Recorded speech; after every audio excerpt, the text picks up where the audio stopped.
اب وہ مکمل دلہن لگ رہی تھی۔ اسے اس روم میں دیکھ کر ساحل عمر کے دل کو خاصا سکون محسوس ہوا۔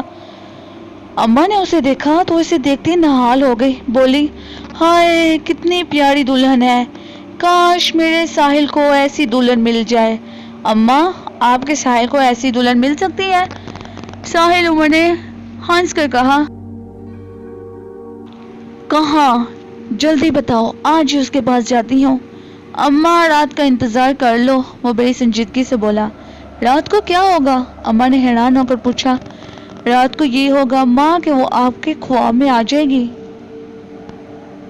پھر اس سے پتہ پوچھ لینا۔ تم کبھی سنجیدہ نہیں ہوگے ساحل۔ وہ تانگ آ کر اٹھی اور اس کے کمرے سے نکل گئی۔ وہ بھی ان کے ساتھ ہی باہر نکلا، لیکن اس نے انہیں نہیں روکا۔ وہ کچن کی طرف چلے گئی۔ ساحل عمر کو بیٹھے بیٹھے ایک خیال آیا تھا۔ وہ اس خیال کی تصدیق کر لینا چاہتا تھا۔ وہ اپنے اسٹوڈیو میں داخل ہوا۔ اس نے انگریزی کا وہ رسالہ اٹھا لیا جس میں بچھو والے ریفرنس کی کٹنگ رکھی تھی۔ اس نے صفحات الٹ کر وہ ریفرنس نکال لیا۔ جب اس نے ریفرنس پر نظر ڈالی تو حیرت کا جھٹکا لگا۔ ریفرنس میں ہر چیز موجود تھی۔ زنانہ ہاتھ بھی موجود تھا اور ہاتھ کے پس منظر میں جو کچھ تھا وہ بھی موجود تھا۔ اگر کوئی چیز نہیں تھی تو وہ بچھو تھا۔ اس عورت کا ہاتھ جوں کا توں پھیلا ہوا تھا، لیکن ہاتھ سے بچھو غائب تھا۔ یہ کیا ہوا؟ وہ پریشان ہو کر اسٹول پر بیٹھ گیا۔ اس کی نظر ریفرنس پر تھی۔ اس عورت کے ہاتھ پر کسی قسم کا نشان نہ تھا۔ پینٹنگ پر بچھو کا نشان رہ گیا تھا۔ اس ریفرنس پر کسی قسم کی خراش تک موجود نہ تھی۔ یہ ناقابل یقین بات تھی، لیکن جو کچھ ہوا تھا اس کی نظروں کے سامنے ہوا تھا۔ اس میں کسی قسم کے شبہ یا وہم کی گنجائش نہ تھی۔ وہ بچھو اس کی پینٹنگ سے غائب ہوا تھا۔ اس نے خود اپنی آنکھوں سے تصویر کے پیچھے جاتے ہوئے دیکھا تھا اور اب وہ اصل تصویر سے بھی غائب تھا۔ آخر وہ کیا چیز تھا؟ اس کا جواب اس کے پاس نہ تھا۔ اس کا جواب کسی کے پاس بھی نہ تھا۔ رات کو 10 بجے کے قریب وہ ٹہلنے کے لیے نکلا۔ چورنگی تک گیا، وہاں پان والے سے پان خریدے اور پھر واپس گھر کی طرف چل دیا۔ جب وہ اس درخت کے نزدیک پہنچا جس کی اوٹ سے نکل کر اچانک باز گھر اس کے سامنے آ گیا تھا تو اس نے درخت کی طرف بغور دیکھا۔ وہاں کچھ نہ تھا۔ باز گھر جاتے ہوئے ایک ٹیلی فون نمبر دے گیا تھا اور ہدایت کر گیا تھا کہ تصویر تیار ہو جائے تو وہ اس نمبر پر اسے فون کر دے۔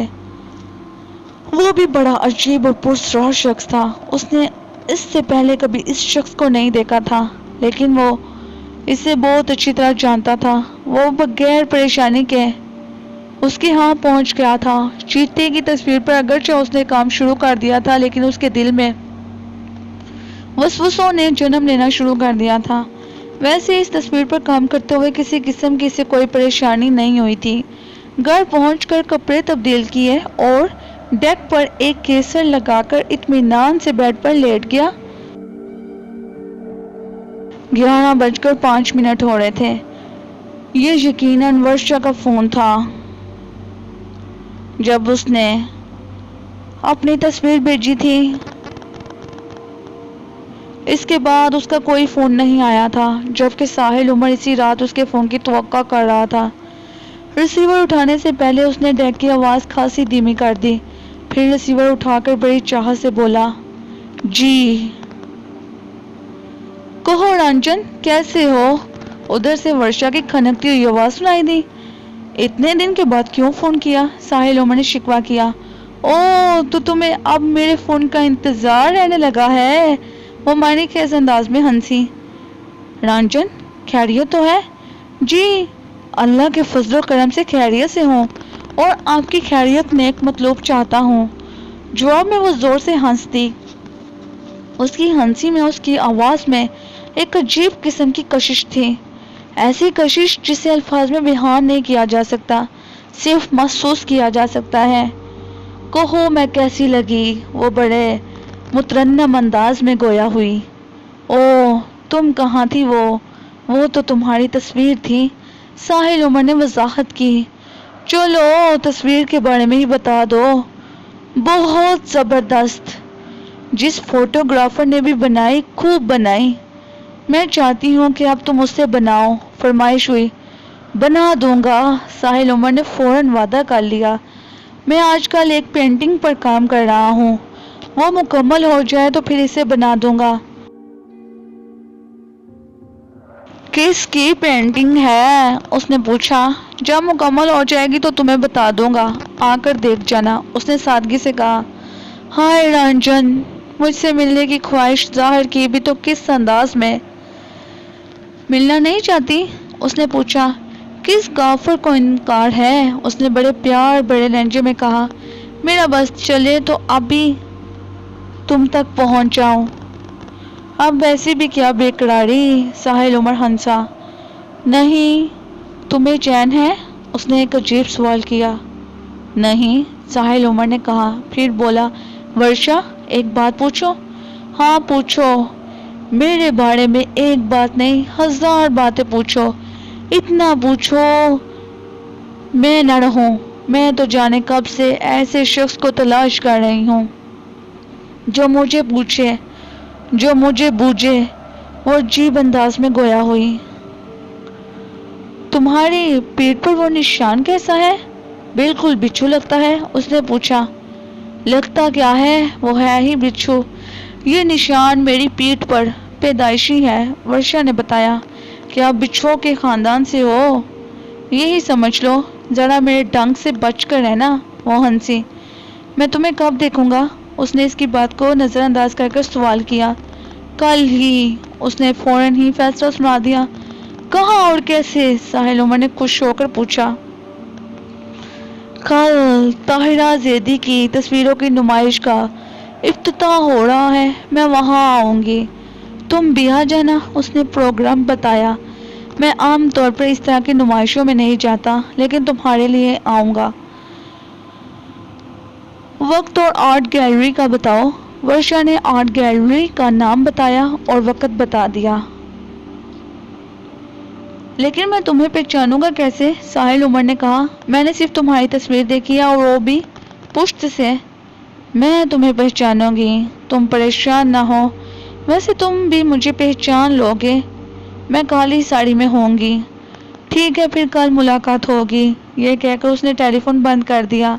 یہ اس کی بڑی عجیب بات تھی، وہ اچانک ہی ٹیلی فون بند کر دیتی تھی، دوسری طرف سے ہونے والے سوال جواب کی پرواہ نہیں کرتی تھی۔ بہرحال ساحل عمر ملاقات طے ہو جانے پر بہت خوش تھا۔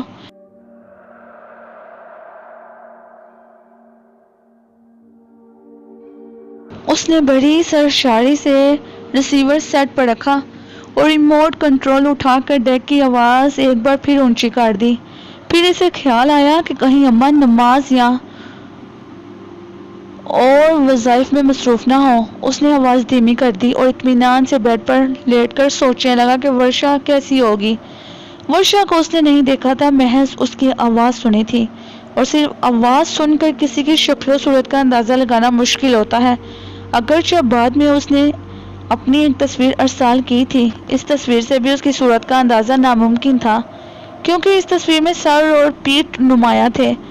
اس نے سوچا کہیں ایسا تو نہیں کہ ورشا شکل و صورت کی معمولی ہو یا بدصورت ہو، تب ہی اس نے سامنے کی تصویر نہیں بھیجی۔ ویسے وہ تصویر اپنے انداز کی وجہ سے منفرد تھی، اور اس میں وہ جتنی نظر آ رہی تھی دل فریب تھی۔ وہ خود کیسی تھی؟ اس راز کے کھلنے میں اب زیادہ دیر نہیں تھی، کل معلوم ہو جانا تھا۔ میوزک سنتے سنتے اسے نیند آنے لگی تو اس نے ریموٹ کے ذریعے ڈیک آف کر دیا اور سو گیا۔ نیند گہری ہوئی تو خوابوں کی دنیا روشن ہو گئی۔ وہ ایک انتہائی پرفضا مقام تھا، نیلا صاف آسمان، برف پوش پہاڑ، اونچے اونچے درخت، سرسبز شاداب علاقہ، بہتا ہوا شفاف دریا۔ وہ ایک پتھر پر بیٹھی دریا کے پانی سے کھیل رہی تھی۔ وہ بہت خوش نظر آ رہی تھی، اور اتنی خوش تھی کہ وہ دریا کا پانی کسی پر اچھال رہی تھی۔ تب اس نے دیکھا کہ وہ جس پر خوشی میں پانی اچھال رہی ہے وہ کوئی اور نہیں، خود ساحل عمر ہے، اور وہ پانی کے چھینٹوں سے بچنے کے لیے اپنے دونوں ہاتھ پھیلائے ہوئے ہے۔ مت پھینکو پانی، میرے کپڑے بھیگ رہے ہیں، ساحل عمر نے احتجاج کیا۔ تو بھیگنے دو، وہ ایک ادائے بے نیازی سے بولی، اور پھر ایک مرتبہ پھر پانی اس کے اوپر اچھال دیا۔ آج تم بہت خوش ہو، خیر تو ہے؟ ساحل عمر نے پوچھا۔ ہاں، آج میں بہت خوش ہوں، اس نے مسکرا کر کہا۔ ایسی کیا خوشی مل گئی آخر؟ ساحل عمر نے پوچھا۔ خوشی تو تم ہی نے دی ہے، کیا تم نہیں جانتے؟ اس نے بتایا۔ عجیب بات ہے، میں نے تمہیں خوشی دی ہے؟ اس سے پہلے میں نے تمہیں رنج دیا ہے، نہ تو مجھے رنج دینے کی وجہ معلوم ہو سکی اور نہ خوشی کی وجہ معلوم ہے۔ کچھ بتانا پسند کرو گی؟ ساحل عمر نے پوچھا۔ تم نے میرے ماتھے پر ٹیکا سجا دیا، ایک عذاب سے مجھے نجات دلا دی، اس سے زیادہ خوشی کی بات اور میرے لیے کیا ہو سکتی ہے؟ اور یہ سب تمہاری وجہ سے ہوا۔ اس کا مطلب ہے کہ میرا اندازہ صحیح تھا، اس بچھو نے تمہیں پریشان کیا ہوا تھا۔ ہاں اور کیا، لیکن میں اسے مٹا نہ سکا، وہ فرار ہو گیا۔ ساحل عمر کے لہجے میں پچھتاوا تھا۔ کاش تم اسے مار دیتے، وہ بولی۔ وہ میرے ہاتھ لگتا جب نہ، میں نے تو اسے فنا کرنے کے لیے برش اٹھا لیا تھا، وہ بہت خطرناک ہے۔ اس کے لہجے میں خوف تھا۔ وہ گیا کدھر؟ ساحل عمر نے پوچھا۔ میں نہیں جانتی، بس اتنا جانتی ہوں کہ اب وہ تمہیں کہیں نظر آئے تو اس سے دور ہو جانا۔ اسے مار کیوں نہ دو؟ اس نے پوچھا۔ تم اسے نہیں مار سکتے، کاش تم اسے مار سکتے، اس نے عجیب بات کہی۔ وہ ہے کیا بلا؟ ساحل عمر نے سوال کیا۔ وہ اور ہے، اس نے بتایا۔ یہ اس کا نام ہے؟ ساحل عمر نے پوچھا۔ ہاں، یہ اس خبیث کا نام ہے، وہ ایک شیطان کا بیٹا ہے۔ تم کیا ہو؟ ساحل عمر نے براہ راست سوال کیا۔ میں رشا ملوک ہوں، اس نے اپنا نام بتایا۔ رشا ملوک، اس نے حیرت سے دوہرایا۔ یہ نام میرا سنا ہوا ہے۔ اوہ ہاں، یاد آیا، تمہارا اور بچھو کا نام بازگر نے لیا تھا۔ کیا تم بازگر کو جانتی ہو؟ اوہ، تو تہکال تم تک پہنچ گیا۔ اس کے لہجے میں کس قدر خوشی تھی۔ وہ چیتے کی تصویر؟ ساحل عمر نے پوچھا۔ ہاں، اسے جتنا جلدی ممکن ہو سکے بنا دو، وہ بڑی خوبیوں کا مالک ہے۔ وہ میرا محافظ ہے، وہ تمہاری بھی حفاظت کرے گا۔ اس کی تصویر جلد از جلد مکمل کر لو، وقت قریب آ رہا ہے۔ کیسا وقت؟ ایک خوشگوار وقت، ایک روشن لمحہ۔ یہ کہہ کر اس نے پیچھے مڑ کر دیکھا اور پتھر پر کھڑی ہو گئی، پھر بولی، وہ مجھے لینے آیا ہے، میں جا رہی ہوں۔ میری ایک بات دھیان سے سن لو، اپنا خیال رکھنا، کسی کے فریب میں مت آ جانا۔ تب اچانک ایک بادل کا ٹکڑا کہیں سے نمودار ہوا، وہ اس گہرے بادل میں چھپ گئی۔ ایک لمحے بعد وہاں کچھ بھی نہ رہا، خالی پتھر رہ گیا تھا، بادل اسے اڑا کر لے جا چکا تھا۔ پھر ایک دم منظر بدل گیا۔ ساحل عمر نے دیکھا کہ ایک بہت بڑا بچھو ایک پتھر سے اتر کر اس کی طرف بڑھ رہا ہے۔ اس بچھو کا سائز ایک بڑے کچھوے کے برابر تھا۔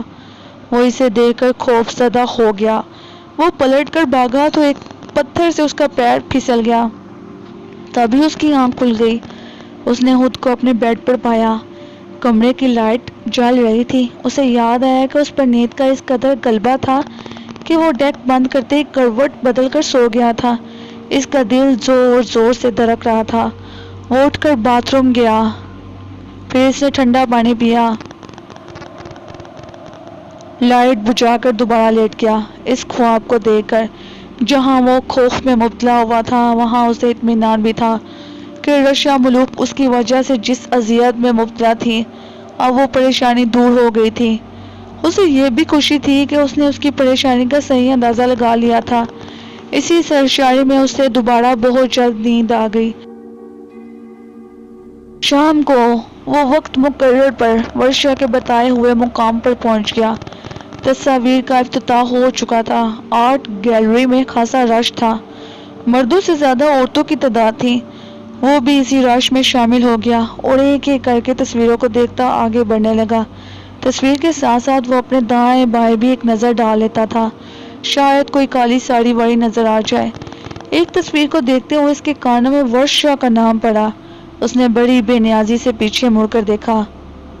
دو لڑکے محو گفتگو تھے، اگرچہ دھیمے لہجے میں بات کر رہے تھے، لیکن وہ ساحل عمر کے اتنے نزدیک تھے کہ ساری بات اس کی سمجھ میں آ رہی تھی۔ تو تم نے دیکھا یہاں ورشا آئی ہوئی ہے؟ لہجے میں بڑی دلچسپی تھی۔ کہاں ہے وہ قیامت؟ دوسرا بے قرار ہو کر بولا، میں نے ابھی اسے طاہرہ زیدی کے ساتھ دیکھا تھا، پہلے والے لڑکے نے بتایا۔ کیا غضب کی لڑکی ہے یار، میرا جی چاہتا ہے اس کا مجسمہ بناؤں۔ دوسرا لڑکا بولا، ہاں بنا سکتے ہو، مگر خواب میں۔ اس بات پر دونوں ہنستے ہوئے آگے بڑھ گئے۔ ان لڑکوں کے آگے بڑھ جانے کے بعد اس نے ذرا پیچھے ہٹ کر حال میں طاہرانہ نگاہ ڈالی۔ وہ جہاں تک دیکھ سکتا تھا اس نے دیکھا، مگر اسے کالی ساڑی میں کوئی لڑکی نظر نہیں آئی۔ وہ پھر تصویریں دیکھنے میں لگ گیا۔ اب آخری 2-4 تصویریں رہ گئی تھیں۔ ورشا ابھی تک اس کے سامنے نہیں آئی تھی، جبکہ وہ اس کی موجودگی کے بارے میں ان لڑکوں کی زبانی سن چکا تھا۔ آخر وہ اس کے سامنے کیوں نہیں آئی تھی؟ اس نے تو کہا تھا کہ وہ اسے اچھی طرح پہچانتی ہے۔ اس اسنا میں 1-2 خواتین کالی ساڑی میں تھی، لیکن وہ اجنبیوں کی طرح اس کے پاس سے گزر گئی تھی۔ جب وہ آخری تصویر دیکھ رہا تھا تو اس کے دل پر اداسی سی چھا گئی تھی۔ اسے آرٹ گیلری میں گھومتے ہوئے خاصی دیر ہو گئی تھی۔ اسی اسنا میں اسے اپنے کئی شناسا ملے تھے، لیکن اس نے ان سے واجبی سی گفتگو کر کر جلد اپنا پیچھا چھڑا لیا تھا، تاکہ ورشا کو اس کے نزدیک آنے میں کوئی جھجک محسوس نہ ہو۔ اب وہ آخری تصویر جو باہر نکلنے والے دروازے کے نزدیک تھی آ پہنچا تھا، اور وہ ابھی تک نہیں پہنچی تھی۔ ورشا سے اسے اس طرح کے رویے کی امید نہ تھی۔ آخری تصویر دیکھ کر وہ مایوسانہ قدم اٹھاتا ہوا دروازے کی طرف بڑھا۔ اچانک کسی نے پیچھے سے اس کے کندھے پر ہاتھ رکھ کر کہا، رنجن، بغیر ملے ہی چلے جاؤ گے؟ ساحل عمر نے خوشی سے مڑ کر دیکھا۔ اسی وقت گولی چلنے کی آواز آئی۔ یوں تو ورشا کا ملنا بھی کسی دھماکے سے کم نہ تھا، لیکن اس وقت حقیقتاً ایک دھماکہ ہوا تھا۔ لوگوں میں بھگدڑ مچ گئی تھی۔ یہ دونوں دروازے کے نزدیک ہی تھے، اس لیے ورشا اس کا ہاتھ پکڑ کر اسے باہر نکال لائی تھی۔ اس نے کہا تھا، ساحل جلدی سے یہاں سے نکلو، اور وہ بڑی تیزی سے اس کے ساتھ باہر نکل آیا تھا۔ دوسرے دن گولی چلنے کی وجہ معلوم ہوئی۔ اصل میں طاہرہ زیدی کا ایک نوجوان سے جھگڑا ہو گیا تھا۔ بات اتنی آگے بڑھی کہ اس نوجوان نے غصے میں آ کر ریوالور نکال لیا اور گولی چلا دی۔ وہ نوجوان ایک بڑے سیاستدان، ایک بڑے زمیندار کا بگڑا ہوا بیٹا تھا۔ اسے طاہرہ زیدی کی ایک تصویر پسند آ گئی تھی۔ اس نے طاہرہ زیدی سے اس تصویر کو خریدنے کی خواہش ظاہر کی۔ اتفاق سے کچھ دیر پہلے وہ تصویر بک چکی تھی۔ طاہرہ زیدی نے اس نوجوان سے معذرت کرتے ہوئے کہا، سوری سر، وہ تصویر تو فروخت ہو چکی ہے۔ کتنے میں بکی ہے؟ اس نوجوان نے بے نیازی سے پوچھا۔ جی 60,000 میں، طاہرہ نے سادگی سے کہا۔ میں اسی کے 70,000 دینے کو تیار ہوں، اور وہ بھی کیش، ہاتھ کے ہاتھ۔ اس نوجوان کے لہجے میں بڑا تکبر تھا۔ آپ مجھے جانتی ہوں گی، بات یہ ہے کہ مجھے جب کوئی چیز پسند آ جاتی ہے تو میں اسے چھوڑتا نہیں۔ آپ کسی منڈی میں نہیں، آرٹ گیلری میں کھڑے ہیں، ذرا خود کو سنبھال کر بات کیجیے۔ طاہرہ زیدی نے بہت ملائمت سے کہا، رہ گئی یہ بات کہ آپ کون ہیں، مجھے کوئی فرق نہیں پڑتا، میں آپ کو بالکل نہیں جانتی۔ تصویر کے بارے میں آپ کو بتا چکی ہوں کہ وہ میں فروخت کر چکی ہوں۔ اب آپ مجھے اس کے 1,00,000 روپے بھی دیں گے تو بھی میں یہ تصویر آپ کے حوالے نہیں کروں گی۔ پھر محترمہ، آپ میری بات پوری توجہ سے سن لیں، اگر یہ تصویر مجھے نہ ملی تو پھر کسی کو بھی نہیں ملے گی۔ یہ کہہ کر وہ تصویر کی طرف بڑھا۔ طاہرہ زیدی یا وہاں موجود کسی کی سمجھ میں یہ بات نہ آئی کہ وہ کیا کرنے جا رہا ہے۔ کوئی اس انتہائی احمقانہ قدم کے بارے میں سوچ بھی نہیں سکتا تھا۔ اس نے تصویر کے سامنے جا کر آنن فانن کندھے پر لٹکا ہوا ریوالور اتارا اور اس کے کھول سے ریوالور نکال کر تصویر کے چہرے کا نشانہ لیا۔ ریوالور تانے دے کر لوگ فوراً ادھر ادھر ہٹ گئے۔ اس نے گولی چلانے میں دیر نہ کی، تصویر کی پیشانی میں سوراخ ہو گیا۔ طاہرہ زیدی اپنی تحلیق کے ساتھ ایسا فاقانہ سلوک دیکھ کر اپنے ہوش گنوا بیٹھی۔ وہ نوجوان اپنے حواریوں کے ساتھ پورے اطمینان کے ساتھ آرٹ گیلری سے باہر نکلا تھا اور اپنی پجاروں میں بیٹھ کر اپنی راہ ہو لیا۔ اس کی راہ روکنے والا کوئی نہ تھا، اس کا کوئی کچھ نہ بگاڑ سکا۔ خیر، گولی کی آواز سن کر جب ورشا اسے باہر نکال آئی تو اس نے پوچھا، رنجن، تمہاری گاڑی کہاں ہے؟ وہ سامنے، ساحل عمر نے اس کے چہرے کی طرف دیکھتے ہوئے کہا۔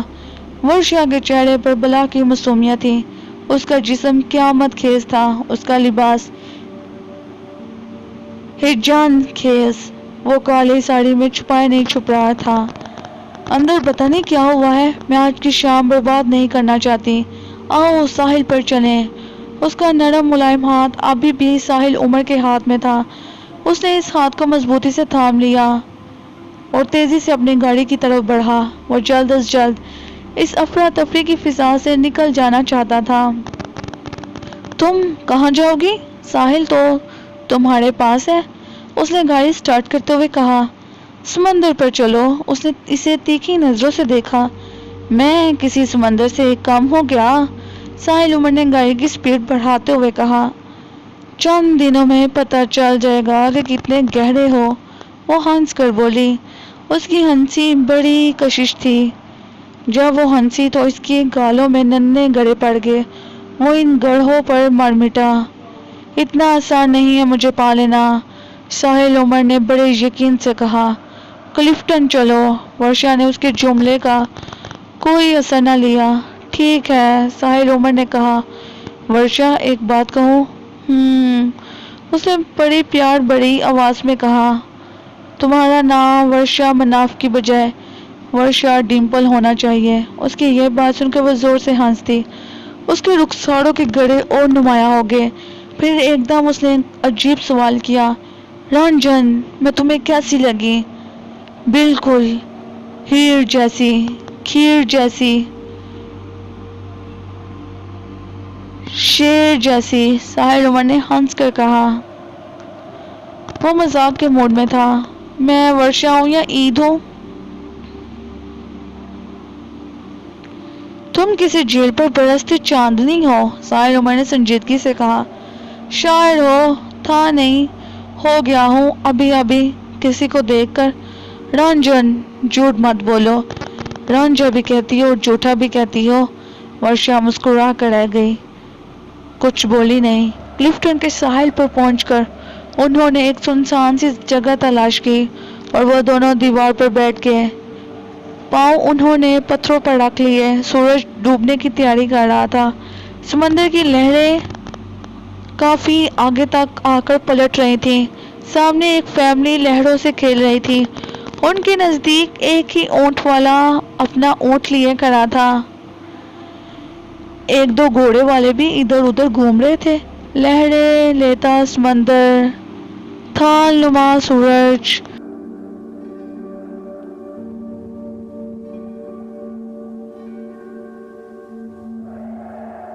سرخی مائل آسمان، عجیب منظر تھا۔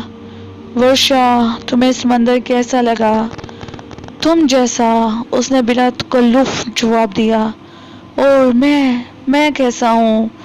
سمندر جیسا، گویا میں اور سمندر اصل میں ایک ہیں، اس نے معنی خیز انداز میں کہا۔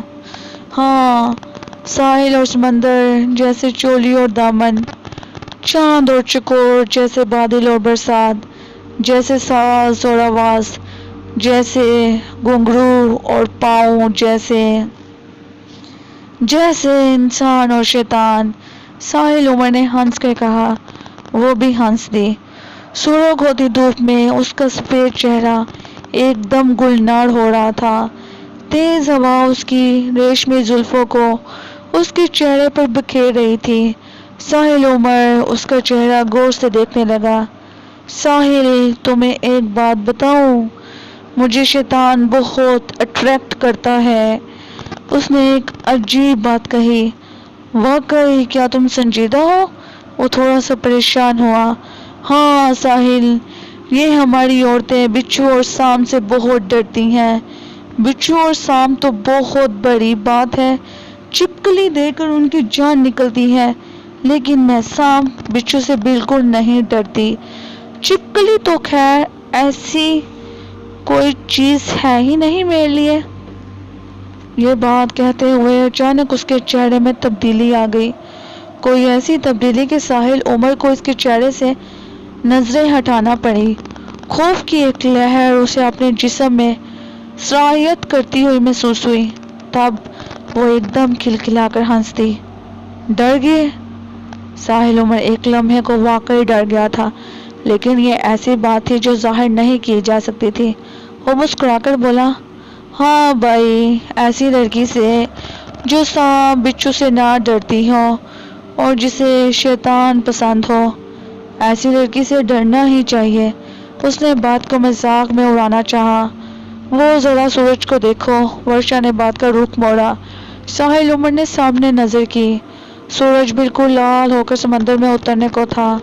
سورج اپنے جلتے ہوئے بدن کے ساتھ وقت کے سمندر میں غروب ہو رہا ہے۔ وہ بولی، بہت خوب، تمہیں تو شاعرہ ہونا چاہیے۔ وہ خوش دلی سے بولا، میں ہوں نا شاعرہ؟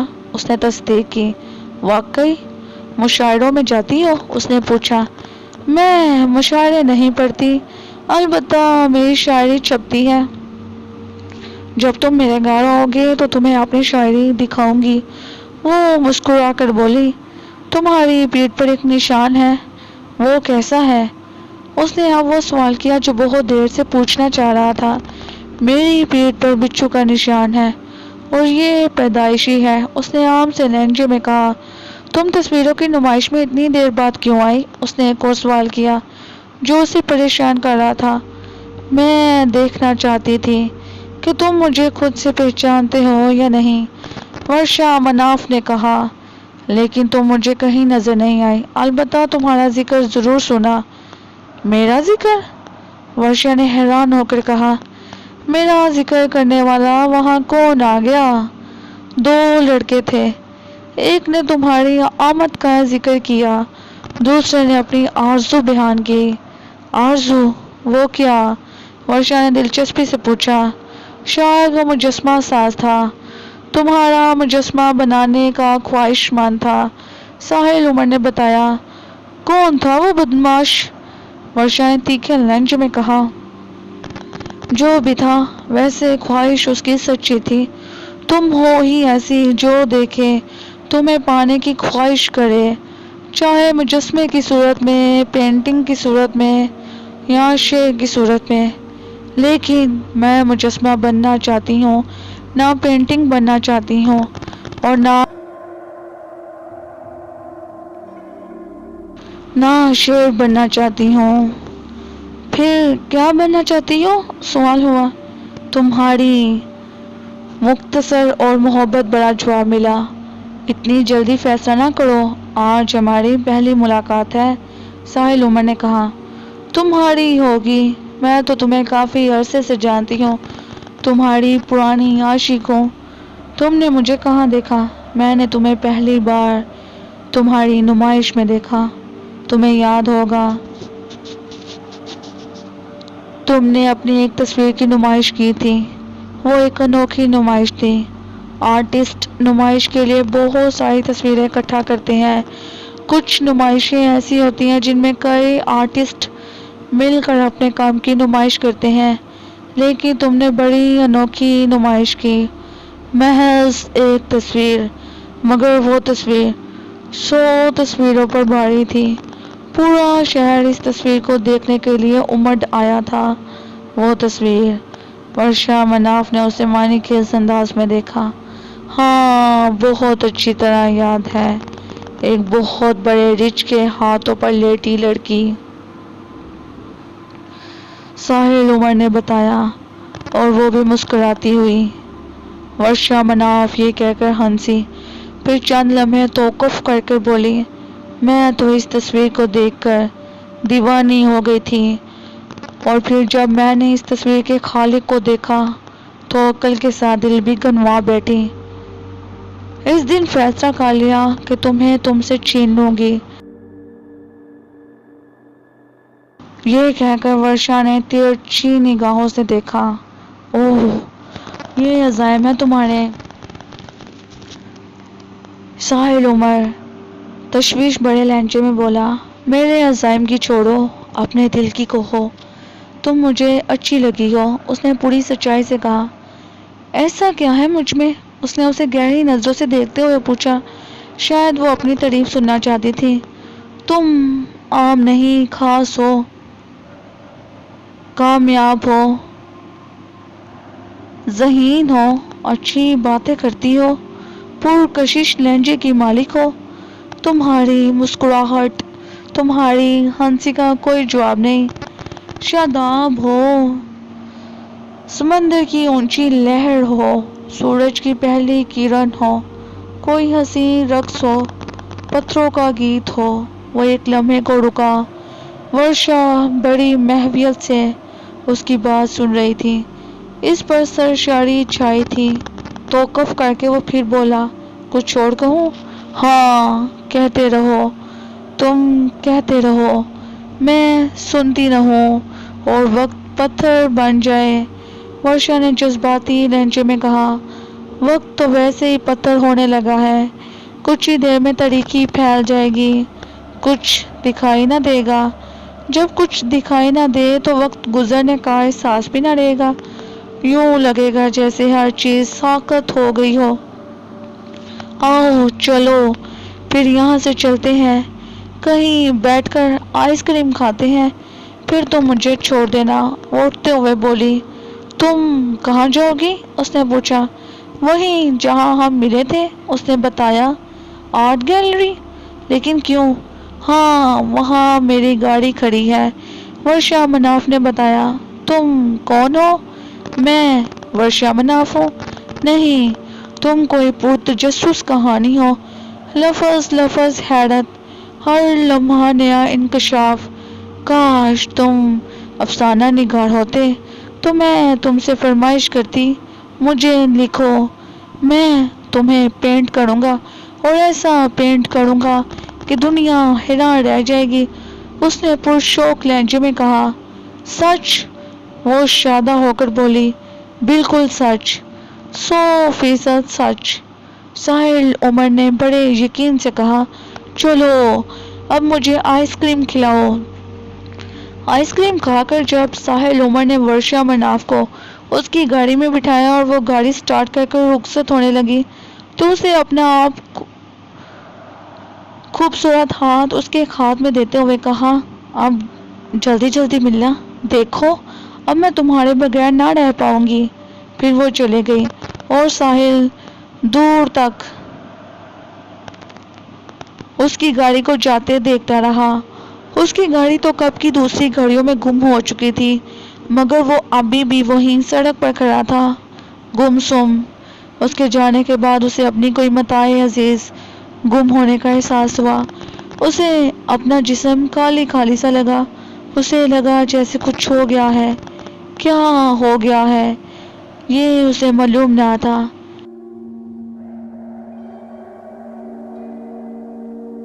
کہیں اسے اس سے محبت تو نہیں ہو گئی؟ وہ ویسے بھی اس قابل تھی کہ اس سے محبت کی جائے، وہ حسین بھی تھی اور ذہین بھی تھی، اسے گفتگو کرنے کا فن آتا تھا، اس کا انداز دلربا تھا، اس کی آنکھیں بولتی تھیں اور لب گنگناتے تھے۔ وہ ایک سحر تھی، جادو تھی، فسو تھی، اور کیوں نہ ہوتی؟ وہ آخر بیٹی کس کی تھی؟ وہ ایک ہندو ماں کی بیٹی تھی۔ اس کی ماں کا نام برکھا دیوی تھا، بنگالن تھی۔ اس کا تعلق کلکتہ سے تھا، ایک ایسی سرزمین سے جو اپنے جادو کے لیے مشہور ہے۔ شہر بنگال سے کون واقف نہیں؟ ورشا مناف کا نانا یعنی برکھا دیوی کا باپ کالی داس نام کا کالی داس نہ تھا، وہ واقعی کالی دیوی کا غلام تھا، اس کا پجاری تھا، وہ جادو ٹونے کا ماہر، اس کا جادو سر چڑھ کر بولتا تھا۔ کسی محبوب کو قدموں میں گرانا ہو، کسی شوہر کو مٹھی میں لینا ہو، میاں بیوی کے درمیان جھگڑا کروانا ہو، کسی سے انتقام لینا ہو، خاندانوں میں نفاق کا بیج بونا ہو، کوئی بھی منفی کام کرایا جا سکتا تھا۔ نہ صرف یہ کہ وہ الٹے سیدھے جاب کرتا تھا، بلکہ جو لوگ اس کے پاس اپنی تشنہ آرزوئیں لے کر آتے تھے، ان سے بھی وہ ایسے عمل کرواتا تھا کہ وہ انسان نہ رہتے تھے، شیطان بن جاتے تھے۔ کالی داس کی ہتھیلی کی پشت پر ایک بچھو گدا ہوا تھا، ایسا ہی بچھو برکھا دیوی کے بازو پر بنا ہوا تھا۔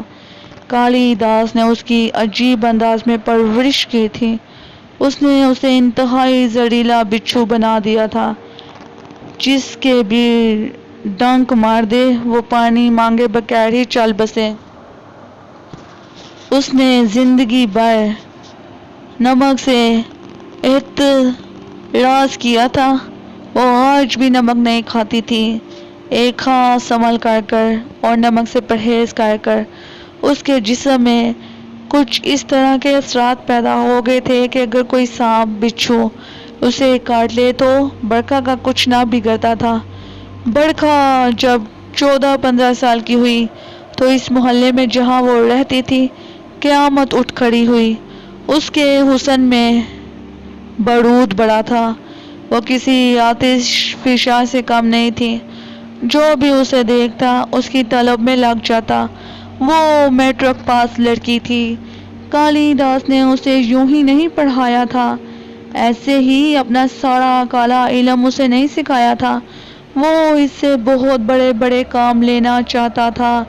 تب کالی داس نے کلکتہ چھوڑ دیا، اس نے بمبئی کا رخ کیا، وہاں ایک بہتر علاقے میں اس نے چھوٹا سا فلیٹ خریدا، اسے آراستہ کیا۔ پھر کالی داس ایک انگلش اخبار کے دفتر پہنچا، ساتھ میں اس کی دختر تھی۔ کچھ برکھا کا حسن اور کچھ کالی داس کا عمل، دونوں نے مل کر ایڈیٹر کو رام کیا۔ دوسرے دن برکھا کی ایک تصویر اس اخبار کے فرنٹ پیج پر چھپ گئی۔ اس تصویر کے نیچے کیپشن لگایا گیا تھا، مستقبل کی ہیروئن اپنے فلم ساز کی تلاش میں۔ وہ ایک زبردست تصویر تھی، برکھا حسین تو تھی ہی، اس تصویر میں وہ نیم اڑیا بھی تھی۔ اس نیم اڑیا حسن نے قیامت ڈال دی۔ اس سے پہلے کوئی پروڈیوسر اس کی طرف متوجہ ہوتا، اس اخبار کا مالک سروپ رائے اس تصویر کو دیکھ کر دیوانہ ہو گیا۔ سروپ رائے نے اخبار کے ایڈیٹر سے کچھ نہ کہا تاکہ اس کا بڑم برقرار رہے۔ اس نے اپنے اخبار کے ایک سب ایڈیٹر کو طلب کر لیا اور اس سب ایڈیٹر شانتی لال سے، جو اس کے اعتماد کا آدمی تھا، بالا ہی بالا برکھا کے بارے میں معلومات حاصل کر لی، اور وہ اسی شام شانتی لال کو اپنے ساتھ لے کر کالی داس کے فلیٹ پر پہنچ گیا۔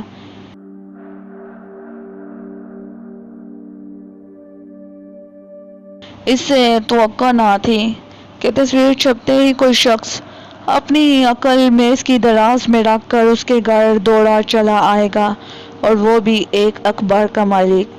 سروپ رائے محض ایک اخبار کا مالک نہ تھا، اس کے کئی بزنس تھے، اس نے 1-2 فلموں میں بھی سرمایہ کاری کی ہوئی تھی۔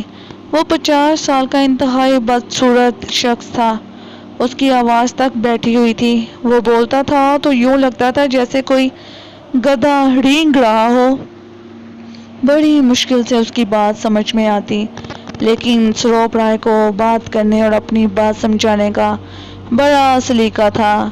اسی شام بھی برکھا کالی ساڑی باندھے بغیر آستین کے چھوٹے سے بلاؤز میں اس کے سامنے آئی تو سروپ رائے نے کوئی بات نہ کی، اس نے اپنا بیگ کھول کر پہلے سے ٹائپ شدہ کانٹریکٹ نکال کر برکھا کے باپ کے سامنے رکھ دیا۔ پہلی بول پر ہی چھکا لگ گیا تھا۔ یہ ایک شاندار معاہدہ تھا جس کے تحت بنگلہ، گاڑی، بما ڈرائیور، 10,000 روپے ماہانہ اور ایک فلم میں ہیروئن کا چانس دیا جا رہا تھا۔ کالی داس نے اس معاہدے پر آنکھ بند کر کر دستخط کر دیے۔ تیسرے دن سروپ رائے نے اپنے معاہدے پر عمل کرتے ہوئے ساحل سمندر کے ایک پوش علاقے کے بنگلے میں انہیں منتقل کر دیا۔ سروپ رائے اپنے کو بڑا کایا سمجھتا تھا۔ سمجھتا کیا تھا، وہ تھا بھی بڑا چلتا پرزا۔ وہ ایک کولی کا بیٹا تھا، لیکن آج اس کے پاس اتنا پیسہ تھا کہ وہ آج اس شہر کی سرکولر ریلوے کو خرید سکتا تھا۔ یہ پیسہ اس نے اپنی چال بازیوں سے کمایا تھا۔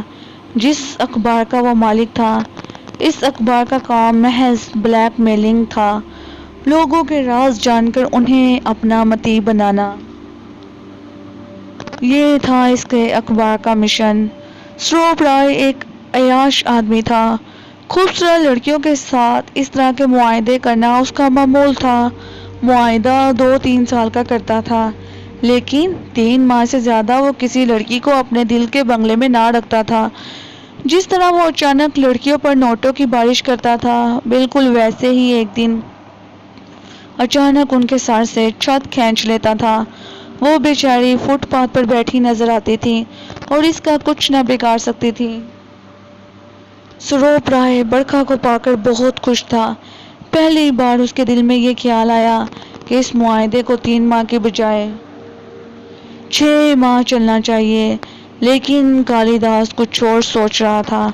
وہ اسے 3 ماہ سے زیادہ کی مہلت دینا چاہتا تھا۔ سروپ رائے اس کا پہلا شکار تھا۔ سروپ رائے روز ہی بنگلے پر آتا تھا اور برکھا کو اپنے ساتھ مختلف پارٹیوں میں لے جاتا تھا۔ بڑے سرکاری عہدے داروں، بڑے بزنس مینوں اور بڑے سیاستدانوں سے ملاقات کے دوران وہ برکھا کو اپنے ساتھ رکھتا تھا۔ وہ اسے اپنی پرائیویٹ سیکرٹری ظاہر کرتا تھا۔ ہفتے میں 1 رات وہ بنگلے پر گزارتا تھا اور یہی رات برکھا کے لیے قیام کی ہوتی تھی۔ سروپ رائے کے ساتھ تنہائی میں وقت گزارنا بڑے دل گردے کا کام تھا۔ پیسہ بڑی چیز ہے اور پیسہ بری چیز بھی ہے۔ جو آدمی سے اس کی مرضی کے خلاف بہت کچھ کروا لیتا ہے، وہ بھی مجبور تھی۔ اس کے باپ نے کہا تھا کہ وہ بس 3 ماہ صبر کرے، وہ 3 ماہ میں اس کے نیچے سے زمین کھینچ لے گا۔ اس بنگلے میں آنے کے 15 دن بعد ایک بے چاند رات میں کالی داس نے سروپ رائے کی تصویر پر عمل شروع کیا۔ یہ تصویر برکھا نے بڑے اصرار کر کر سروپ رائے سے منگوائی تھی۔ اس نے کہا تھا کہ جب تم بنگلے پر نہیں ہوتے تو میں اس تصویر سے ہی باتیں کر لیا کروں گی، اور وہ شاطر کھلاڑی اس بات کو سچ سمجھ بیٹھا تھا۔ اس نے دوسرے ہی دن اپنی ایک بڑی تصویر فریم کروا کر اس کے حوالے کر دی تھی۔ اب وہی تصویر فریم سے نکال لی گئی تھی۔ رات کے 2 بجے تھے۔ کالی داس آلتی پالتی مارے اپنے ہاتھ میں اس کی تصویر لیے کسی جاب میں مصروف تھا۔ جاب سے فارغ ہو کر اس نے زمین پر ایک دائرہ کھینچا۔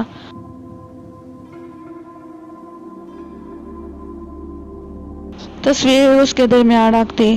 برکھا نزدیک ہی بیٹھی تھی۔ باپ کے اشارہ کرنے پر وہ اٹھی اور ایک خالی سرنج جو میز پر رکھی تھی کالی داس کے حوالے کر دی۔ کالی داس نے سرنج اپنے ہاتھ میں لے کر برکھا سے اپنا بازو نزدیک لانے کے لیے اشارہ کیا۔ برکھا نے اپنا بازو جس پر بچھو بنا ہوا تھا کالی داس کی طرف بڑھا دیا اور اپنا چہرہ دوسری طرف پھیر لیا۔ کالی داس نے سرنج ٹھیک بچھو کے منہ پر رکھی اور گوشت میں داخل کر دی۔ پھر اس نے آدھی سرنج کے قریب برکھا کا خون نکال لیا۔ پھر اس نے خون کو روئی کے ذریعے سروپ رائے کی پوری تصویر پر مل دیا اور برکھا کو کمرے سے باہر جانے کا اشارہ کیا۔ برکھا کے کمرے سے چلے جانے کے بعد آدھے گھنٹے تک وہ تصویر پر کچھ پڑھ کر پھونکتا رہا۔ کچھ ہی دیر میں کمرے کے مختلف کونوں سے بچھو نکل کر آنے لگے۔ بچھوؤں کو دیکھ کر کالی داس اس دائرے سے کافی پیچھے ہٹ کر بیٹھ گیا جس میں سروپ رائے کی تصویر رکھی تھی۔ بچھو ایک ایک کر کے اس تصویر پر جمع ہونے لگے۔ جب اتنے بچھو اس تصویر پر جمع ہو گئے کہ وہ ساری بچھو سے ڈھک گئی تو کالی داس کے ہونٹوں پر ایک شیطانی مسکراہٹ کھیلنے لگی۔ وہ بڑی آہستگی سے اٹھ کر کمرے سے باہر آ گیا اور اس نے کمرے کو باہر سے تالا لگا دیا۔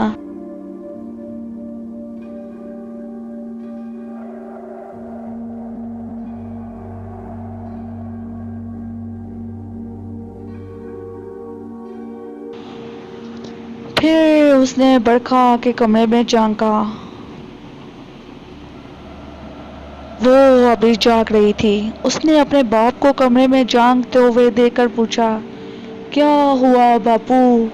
اوڑوں نے اس کی تصویر کو گھیر لیا ہے، صبح تک کچھ نہ بچے گا، کالی داس نے خوشی سے کہا۔ پھر وہ اپنے کمرے میں جا کر سو گیا۔ صبح تڑکے ہی اس کی آنکھ کھل گئی۔ ابھی سورج نہ نکلا تھا۔ سورج نکلنے سے پہلے ہی اس نے بند کمرہ کھولنا تھا۔ وہ جلدی سے اٹھا اور منہ میں کچھ بڑبڑاتا ہوا بند کمرے کی طرف چلا۔ تالا کھول کر وہ تیزی سے تصویر کی طرف بڑھا۔ اب تصویر پر ایک بچھو بھی نہ تھا۔ وہ تصویر کو دیکھ کر بہت خوش ہوا۔ بچھو اپنا کام کر کے جا چکے تھے۔ اب وہاں سروپ رائے کی تصویر نہ تھی، بس ایک سفید کاغذ تھا۔ تصویر کو بچھو نے کھا لیا تھا۔ اس سفید کاغذ کو اس نے 4 برابر کے ٹکڑوں میں تقسیم کیا اور ماچس نکال کر ان کاغذ کے ٹکڑوں کو ایک ایک کر کے جلانے لگا۔ پھر اس نے کاغذ کے ان ٹکڑوں کی راکھ ایک شیشی میں احتیاط سے جمع کر لی اور خوشی سے نعرہ لگایا، جے کالی۔ پھر یہ راکھ بڑی شیشی کالی داس نے برکھا کے حوالے کر دی اور اسے بتا دیا کہ کیا کرنا ہے۔ اسی شام جب سروپ رائے اسے کسی تقریب میں لے جانے کے لیے آیا تو برکھا نے بڑے پریم سے اس کے لیے کافی بنائی۔ کافی میں اپنے باپو کی حسب ہدایت اس کی تصویر کی وہ چاول بھر راکھ ملائی اور اپنے ہاتھوں سے پلا دی۔ یہ تو خیر راکھ ملی کافی تھی، اگر وہ اسے زہریلی کافی بھی پلا دیتی تو وہ پینے سے انکار نہ کرتا۔ وہ چیز ہی ایسی تھی۔ 15-20 دن کے اندر وہ راکھ سروپ رائے کے پیٹ میں جا کر خون میں سرایت کر گئی اور وہ جو خود کو بڑا شاطر کھلاڑی سمجھتا تھا مات کھا گیا، اور مات بھی ایسی کہ اسے اندازہ ہی نہ ہوا کہ وہ اس کے ساتھ ہو کیا گیا ہے۔ 3 ماہ کے اندر برکھا نے اس سے جو چاہا حاصل کر لیا اور وہ کسی معمول کی طرح کاغذات پر دستخط کرتا رہا، بنگلہ، گاڑی اور ایک لمبی رقم اپنے نام کروا لی۔ پھر وہ قاتل شام آئی۔ ابھی تک تو یوں ہوتا رہا تھا کہ سروپ رائے جب کسی لڑکی سے اکتا جاتا تو وہ اپنے مسلح گنڈے بیچ کر اس لڑکی سے اپنا بنگلہ خالی کروا لیتا۔ وہ لڑکی اور اس کے لواحقین سڑک پر بٹھا دیے جاتے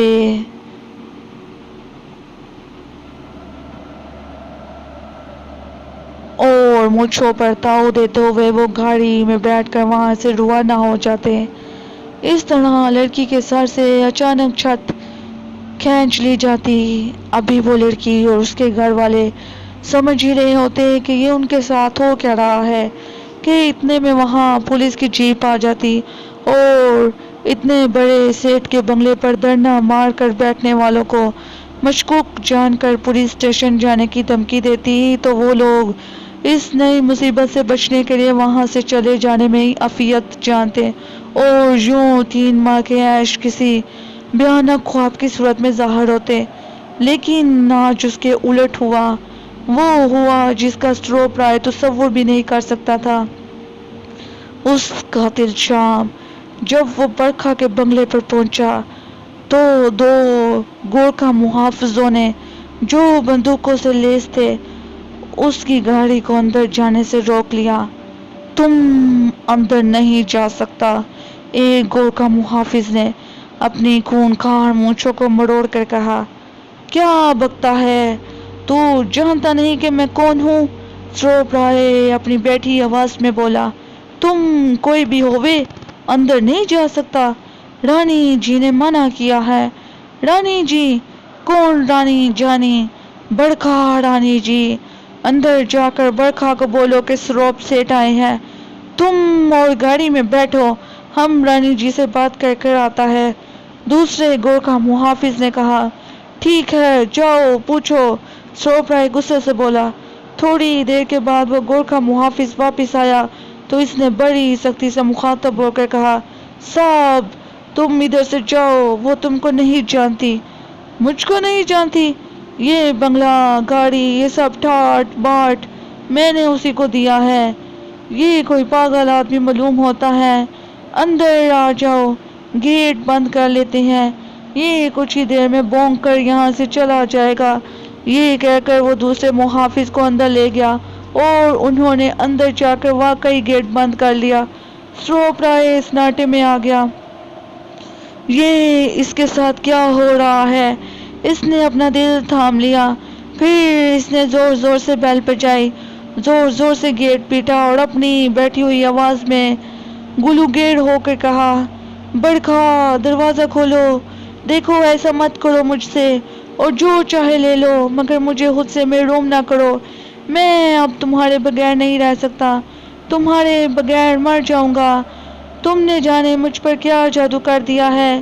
جواب میں اندر سے خونخوار کتے کے بھونکنے کی آواز کے سوا کوئی آواز سنائی نہ دی۔ اس نے داڑیں مار مار کر رونا شروع کر دیا۔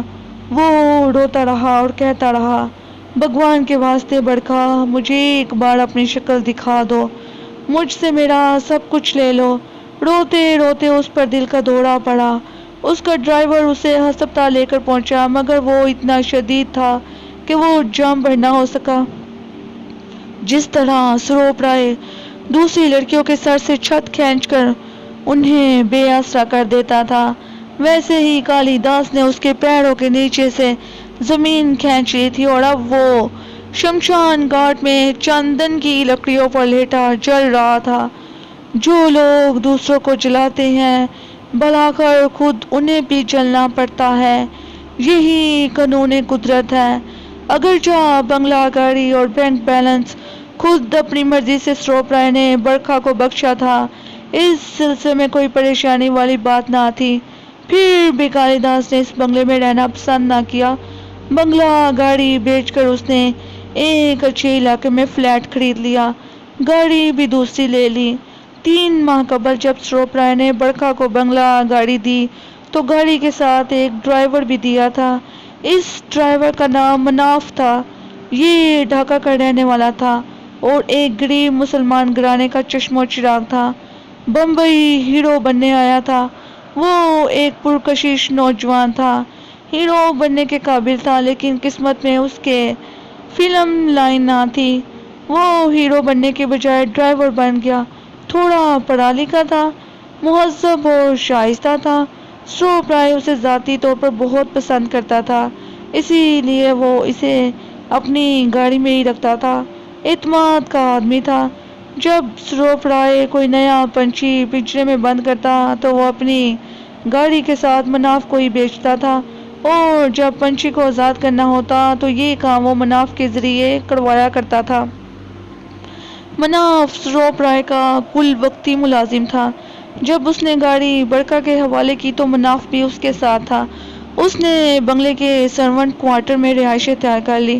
ڈرائیور کے ساتھ وہ ایک طرح کا نگران بھی تھا، وہ بنگلے اور بنگلے کے مکینوں پر نظر رکھتا تھا۔ لڑکی کہاں جا رہی ہے، کس سے مل رہی ہے، کون لوگ اور کس طرح کے لوگ بنگلے پر آتے ہیں، یہ سب رپورٹ مناف سروپ رائے کو پہنچایا کرتا تھا۔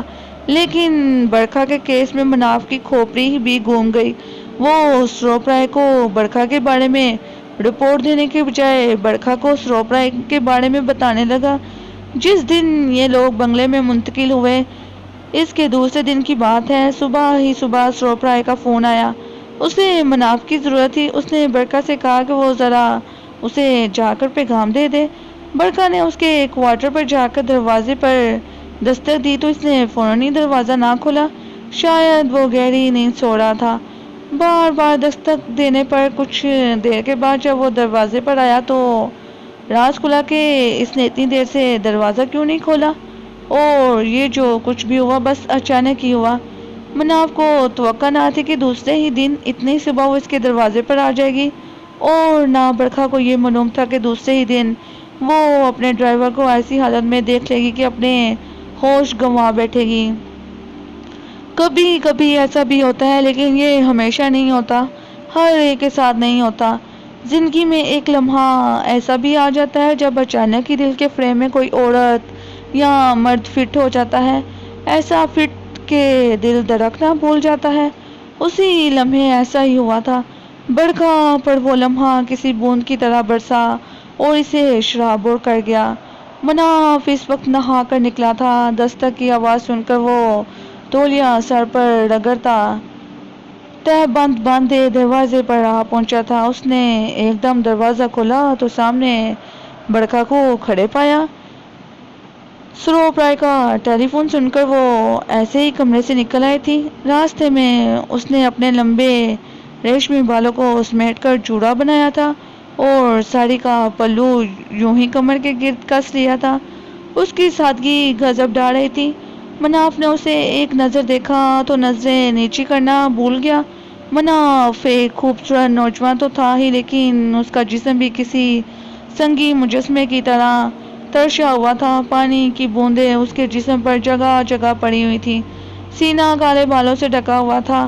وہ چار خانے کا کالا اور سرخ تہ بند باندھے ہوئے تھا۔ ایک ہاتھ اس کا سر پر تھا، دوسرے ہاتھ سے اس نے دروازہ کھولا تھا۔ برکھا کی اس پر نظر پڑی تو اس کا دل ایک لمحے کو ساکت ہو گیا۔ اسی وقت پریم دیوتا حرکت میں آیا اور اس نے تیر چلایا جو برکھا کے دل میں ترازو ہو گیا۔ برکھا کے دل کی سلیٹ ابھی بالکل صاف تھی کہ مناف کا نقش اس پر منتقل ہو گیا۔ برکھا سروپ رائے کا پیغام دے کر فوراً وہاں سے چلی آئی۔ اس نے ظاہر نہ ہونے دیا کہ اس کے دل پر کیا بیت گئی ہے، لیکن یہ ایسی بات تھی جو چھپائی نہ چھپ سکتی تھی۔ اگرچہ مناف کے دل میں بھی آگ بھڑک اٹھی تھی، لیکن وہ اب اپنی اوقات جانتا تھا، لہٰذا اس نے اپنی اس آگ کو زیادہ ہوا نہ لگنے دی۔ لیکن یہ وہ آگ تھی جو بجھائے نہ بجھ سکتی تھی۔ محبت کی آگ پر محبوب کی دید اور قربت پٹرول کا کام کرتی ہے۔ 3 ماہ کسی محبت کے پھلنے پھولنے کے لیے بہت ہوتے ہیں، پھر اگر اسی دوران کوئی رات ایسی بھی آ جائے جو سیلاب بلا بن کر ان پر ٹوٹے اور جذبات کے کمزور بند خس و خاشاک کی طرح بیٹھ جائیں تو پھر کچھ باقی نہیں رہتا۔ اسی دن رات کو برکھا ایک تقریب میں سروپ رائے کے ساتھ رہی۔ یہ ایک بڑے لوگوں کی پارٹی تھی۔ اس پارٹی میں برکھا کو ساکھی گڑی بھی کرنا پڑی۔ اب یہ کوئی اس کے لیے مشکل کام نہ تھا، لیکن اس پارٹی میں ایک مشکل یہ ہوئی کہ پینے والے نے ضد کر کے اسے بھی تھوڑی سی پلا دی۔ برکھا کے لیے یہ تھوڑی بھی بہت تھی۔ سروپ رائے نے اس کے ڈگمگاتے قدموں کو دیکھا تو وہ اسے لے کر وہاں سے نکل آیا۔ پھر وہ راستے میں اپنے گھر پر اتر گیا اور مناف برکھا کو لے کر بنگلے کی طرف روانہ ہو گیا۔ بنگلے پر پہنچ کر اس نے بمشکل برکھا کو گاڑی سے اتارا اور اس کے بیڈ روم تک پہنچایا۔ اتنے میں بادل گرجنے لگے اور بارش شروع ہو گئی۔ رات کے 12:30 بجے تھے۔ برکھا کا باپ کالی داس اپنے کمرے میں میٹھی نیند سو رہا تھا۔ وہ جلدی سونے کا عادی تھا۔ مناف جب برکھا کو بیڈ پر سیدھا لٹا کر اس کے کمرے سے باہر نکلنے لگا تو اسی وقت زور سے بجلی کڑکی۔ برکھا خوفزدہ ہو کر چیخی اور بیڈ سے اٹھ کر لڑکھڑاتے قدموں سے اس کی طرف بڑھی۔ مناف اگر دوڑ کر اسے اپنی باہوں میں سمیٹ نہ لیتا تو وہ زمین پر گر جاتی۔ پھر اس کے بعد بارش کچھ اس طرح ٹوٹ کر برسی کہ زمین آسمان ایک ہو گئے۔ اسی رات کی بات نہ سروپ رائے جان سکا نہ برکھا کا باپ کالی داس۔ بنگلہ گاڑی بیچ کر جب کالی داس اس علاقے سے نکلا تو مناف اس کے ساتھ ہی تھا۔ کالی داس اسے پسند کرنے لگا تھا، اگرچہ مناف مسلمان تھا، اس کے باوجود اسے چھوڑنے کے لیے راضی نہ تھا۔ اصل میں بمبئی شہر کالی داس کے لیے اجنبی تھا، جبکہ مناف اس کے چپے چپے سے واقف تھا اور اس نے بنگلہ برکھا کے نام کرانے سے اسے فروخت کرنے تک بھرپور مدد کی تھی۔ کالی داس مناف کے بغیر ادھورا تھا اور یہی حال اس کی بیٹی کا تھا، وہ بھی اس کے بغیر ادھوری تھی۔ پھر اس رات ایک عجیب تماشا ہوا۔ اس رات برکھا اپنے بابو کے پاؤں دبا رہی تھی۔ اس کا بابو کالی داس بڑی آسودگی سے آنکھیں بند کیے لیٹا تھا۔ تب برکھا نے وہ بات کہی جو اس کی روح میں شگاف ڈال گئی۔ بابو، ایک بات کہوں، برا تو نہیں مانو گے؟ نہیں کہو چندا، تمہاری بات نہیں سنوں گا تو پھر کس کی سنوں گا؟ باپو، میں مناف کے بغیر نہیں رہ سکتی، میں اسے بیاہ کرنا چاہتی ہوں۔ برکھا نے انتہائی خطرناک بات بڑے اطمینان سے کہہ دی۔ یہ بات سن کر کالی داس کے جسم میں ایک جھٹکا سا لگا۔ اسے یوں محسوس ہوا جیسے بہت سے بچھو اس کے جسم میں چڑھ آئے ہوں۔ اس نے ایک جھٹکے سے اپنے پیر پیچھے کھینچ لیے اور اٹھ کر بیٹھ گیا۔ کیا کہا تو نے؟ اس نے آنکھیں نکال کر کہا۔ ایسے گندے شبد نکالنے سے پہلے تو ستی کیوں نہ ہو گئی؟ باپو کیا کہتے ہو؟ ابھی میرا بیاہ ہوا ہے، نہ میرے پتی کا دیہانت ہوا ہے، نہ میں بیوہ ہوئی ہوں، پھر میں ستی کس پر ہوں؟ باپو تم تو جانتے ہو کہ ہندو ناری بیوہ ہونے کے بعد پتی کی چیتا کے ساتھ جلتی ہے، ستی ہوتی ہے۔ میں تجھے بیاہ سے پہلے ہی بیوہ کر دوں گا۔ تو مجھے جانتی نہیں، وہ سانپ کی طرح پھنکارا۔ وہ اصل میں دونوں ہی ایک دوسرے کو نہیں جانتے تھے۔ باپ ایسا تھا کہ وہ اپنی بیٹی کو کالی ماں کے چرنوں میں بینٹ تو چڑھا سکتا تھا، لیکن ایک مسلمان مرد کے ہاتھ میں اپنی بیٹی کا ہاتھ نہیں دے سکتا تھا۔ اور وہ ایسی بیٹی تھی جو اپنے دل کے ہاتھوں مجبور ہو کر اپنے باپ کو تو چھوڑ سکتی تھی، لیکن اپنے محبوب کو چھوڑنا اس کے بس میں نہ تھا۔ دونوں نے مل کر بڑی خاموشی سے منصوبہ بندی کی اور بینک سے 5 لاکھ روپے نکلوا کر وہ راتوں رات بمبئی کی حدود سے نکل آئے۔ صبح جب کالی داس سو کر اٹھا تو اس کے دل کی دنیا لٹ چکی تھی۔ ایک پرچہ اس کے تکیے کے پاس رکھا تھا۔ برکھا نے لکھا تھا، باپو مجھے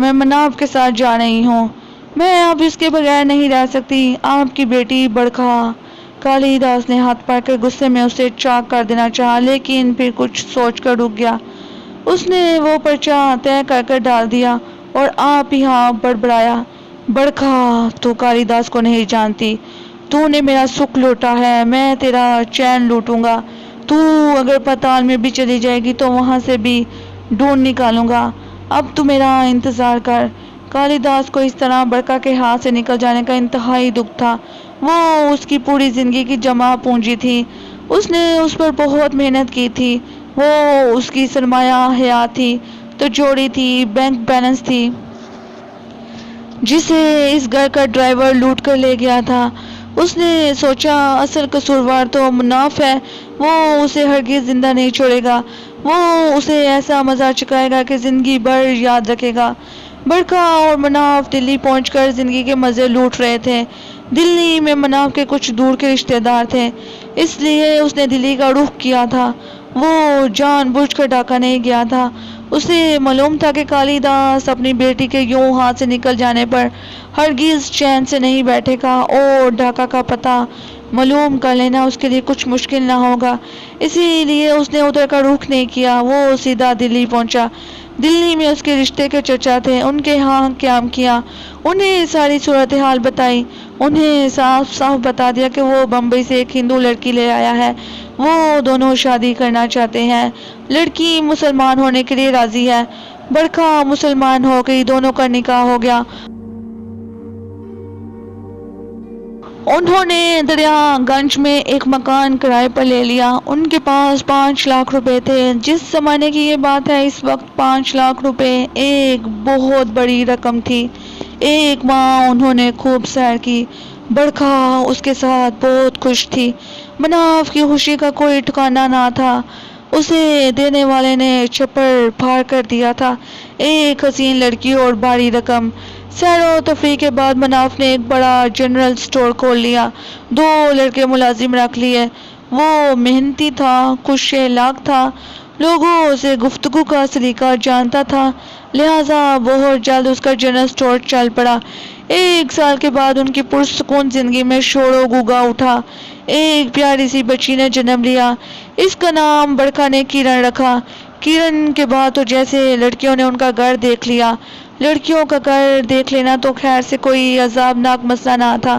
عذابناک مسئلہ تو اس وقت بنا جب کالی داس ایک دن اچانک ان کے گھر کے سامنے آ کھڑا ہوا۔ دوپہر کا وقت تھا کہ کسی نے دروازے کی کنڈی کھٹکھٹائی۔ مناف اس وقت گھر پر ہی تھا۔ وہ دوپہر کا کھانا گھر پر ہی کھاتا تھا۔ کچھ دیر آرام کرنے کے بعد جنرل اسٹور کا رخ کرتا۔ مناف نے دروازہ کھولا تو سامنے ایک قیامت کو کھڑے پایا۔ کالی داس کی آنکھوں میں شعلے بڑک رہے تھے۔ وہ اسے دیکھتے ہی بولا، حرام خور، تو کیا سمجھتا تھا کہ میں تجھے ڈھونڈ نہ پاؤں گا؟ تو بڑا کمینہ نکلا، جس ہانڈی میں کھایا اسی میں چھید کیا۔ بول، کہاں ہے میری بیٹی؟ بلا اس کو باہر، اس جنم جلی کی ذرا میں شکل دیکھ لوں اور اسے اپنی صورت دکھا دوں۔ فیصلے کی گھڑی اب زیادہ دور نہیں، چل جلدی کر۔ مناف کا ذہن ایک دم معاف ہو گیا۔ اس کی سمجھ میں نہ آیا کہ یہ اچانک کیا ہو گیا ہے۔ یہ منحوس کالی داس اچانک کہاں سے آ ٹپکا؟ اب وہ کیا کرے؟ کیا وہ اندر جا کر دروازہ بند کر لے اور پھر ساری صورتحال برکھا کو بتائے، یا یہیں سے آواز دے کر برکھا کو دروازے پر بلائے؟ تب اس کے دماغ میں یہ خیال بجلی کی طرح کوندا کہ اسے اندر جا کر دروازہ بند کر لینا چاہیے تاکہ یہ منحوس گھر میں داخل نہ ہو سکے۔ ایسا سوچ کر وہ گھر میں داخل ہوا اور پھر اس نے بہت تیزی سے دروازہ بند کرنا چاہا، لیکن دروازہ ٹس سے مس نہ ہوا۔ جا، جو کہتا ہوں وہ کر، اس جنم جلی کو لا باہر بلا کر، کالی داس نے سخت لہجے میں کہا۔ تب مناف نے گھبرا کر وہیں سے آواز لگائی، اے برکھا، باہر آؤ۔ اس کی آواز سن کر برکھا فوراً باہر آئی۔ اس نے برآمدے سے باہر دروازے کی طرف دیکھا تو پاؤں من بھر کے ہو گئے۔ وہ آگے آ سکی نہ پیچھے جا سکی۔ اس وقت کالی داس نے اپنے کرتے کی جیب سے کچھ نکالا اور جس طرح کسی کو پتھر مارتے ہیں ویسے ہی اس نے کوئی چیز پھینک کر ماری، لیکن کوئی چیز دکھائی نہ دی۔ البتہ برکھا اس عمل کے بعد فوراً وہیں کھڑی رہ گئی۔ یہ دیکھ کر اس نے بہانہ کہہ لگایا اور بولا، اس وقت میں جاتا ہوں، رات کو ٹھیک 12 بجے آؤں گا اور برکھا کو اپنے ساتھ لے جاؤں گا۔ پہلے اس سے اپنا حساب چکا لوں، پھر تجھ سے نپٹوں گا۔ پھر وہ مڑا اور تیز تیز قدموں سے گلی عبور کر گیا۔ اس کے جانے کے بعد مناف نے فوراً دروازہ بند کیا۔ اس مرتبہ دروازہ بند کرنے میں کوئی دقت پیش نہ آئی۔ برکھا برآمدے کے فرش پر بے سود پڑی تھی۔ مناف اس کے نزدیک پہنچا تو وہ اسے پھٹی پھٹی آنکھوں سے دیکھتی اٹھ گئی۔ باپو چلے گئے؟ وہ مشکل بولی۔ ہاں۔ مناف کا دم ابھی اندر ہی تھا۔ اس نے اپنا سانس باہر نکالا۔ یہ بہت برا ہوا۔ برکھا اسے بے نور آنکھوں سے دیکھتے ہوئے بولی۔ اس کے چہرے پر زردی چھا گئی تھی۔ اس کا شاداب چہرہ برسوں کا بیمار دکھائی دے رہا تھا۔ میرے دل کو دھڑکا لگا رہتا تھا کہ کہیں باپو نہ آ جائے۔ بلاخر ایسا ہی ہوا، وہ آ پہنچا ہے۔ باپو نے یہ گھر کیسے ڈھونڈ لیا، مجھے حیرت ہے۔ مناف واقعی حیرت زدہ تھا۔ باپو سب کچھ کر سکتا ہے، اس کے لیے یہ کام مشکل نہیں۔ اس کے لیے اس نے کوئی جاب کیا ہوگا۔ اب کیا ہوگا، وہ رات کا کہہ کر گیا ہے۔ چلو برکھا، جلدی کرو، ابھی رات بہت دور ہے، ہم یہاں سے نکل جاتے ہیں۔ اب کچھ نہیں ہو سکتا مناف، بہت دیر ہو چکی۔ میں اب اس کی گرفت میں ہوں۔ اس گھر کی چار دیواری سے باہر قدم نکالوں گی تو میرا کلیجہ کٹ جائے گا، مجھے خون کی ایک الٹی آئے گی اور میں چل بسوں گی۔ وہ رات کو آئے گا، میرا ہاتھ پکڑے گا اور لے جائے گا۔ مجھے لے جانے سے پہلے وہ تمہارا حساب کتاب کرے گا، وہ تمہیں کسی قیمت پر نہیں چھوڑے گا۔ ایسا کرو، تم کرن کو لے کر نکل جاؤ، میں زندہ رہی تو تم سے آ ملوں گی، ورنہ پھر اس کو آخری ملاقات سمجھنا۔ برکھا کے لہجے میں ایسا دکھ تھا کہ مناف کا دل بھر آیا۔ وہ اس کا ہاتھ پکڑ کر بولا، نہیں برکھا، میں کہیں نہیں جاؤں گا، ہم ساتھ جیے ہیں تو ساتھ ہی مریں گے۔ ہماری بیٹی کرن کا کیا ہوگا؟ وہ فکر مند ہو کر بولی۔ اسے میں چچا کے گھر چھوڑ آتا ہوں، مناف نے تجویز پیش کی۔ ہاں یہ ٹھیک ہے، کرن کے ساتھ اس گھر میں جتنی نقدی اور زیورات وغیرہ ہیں وہ بھی باندھ کر دے دیتی ہوں، چچا کے حوالے کرانا۔ ویسے اگر تم واپس نہ آؤ تو اچھا ہے۔ میں برکھا جملہ مکمل نہ کر سکی۔ مناف نے آگے بڑھ کر اس کے منہ پر ہاتھ رکھ دیا اور بولا، بس جلدی سے کرن کو تیار کر دو اور جو دینا ہے دے دو، میں چچا کے حوالے کر کے فوراً واپس آتا ہوں۔ اتنی دیر میں تم اپنے باپو کے عمل کا توڑ سوچو، آخر تمہیں بھی تو کچھ آتا ہے۔ برکھا خاموشی سے اٹھی، اس نے جلدی جلدی گھر میں رکھی نقدی اور زیورات کو سمیٹا، کرن کے کپڑے اکٹھے کیے، اس کی ضرورت کا سامان جمع کیا اور یہ سب ایک بیگ میں لا کر مناف کے حوالے کیا۔ پھر اس نے اپنی سوتی ہوئی بیٹی کو چوما اور مناف کی گود میں دے کر بولی، جاؤ جلدی کرو۔ کرن کی آنکھ کھل گئی، وہ اپنے باپ سے چمٹ گئی۔ برکھا ان دونوں کو چھوڑنے کے لیے دروازے تک آئی۔ کرن اپنے باپ کے کندھے سے لگی برکھا کو دیکھ رہی تھی۔ برکھا اسے اپنی نظروں میں بڑھ لینا چاہتی تھی۔ ابھی مناف 2-4 قدم آگے بڑھا تھا کہ اسے احساس ہوا جیسے وہ جلتی آگ پر چل رہا ہو۔ پھر ایک دم اس کی قمیض کے پچھلے دامن میں آگ بھڑک اٹھی۔ برکھا نے آگ لگتی دیکھی تو وہ فوراً چیخی، مناف آگے مت جانا۔ مناف کو خود آگ کا احساس ہوا تھا۔ برکھا چیخی تو وہ فوراً ہی پلٹ کر گھر واپس آ گیا۔ برکھا نے آگے بڑھ کر اس کے دامن کو دونوں ہاتھوں میں لے کر مسل دیا۔ تھوڑا دامن جل گیا لیکن آگ بجھ گئی۔ بابو بکا کام کر کے گیا ہے، ہم میں سے اب کوئی بھی باہر نہیں نکل سکتا۔ برکھا نے اپنے ہاتھوں کی طرف دیکھتے ہوئے کہا۔ آگ بجھانے کی وجہ سے اس کے ہاتھ ایک دم سرخ ہو گئے تھے۔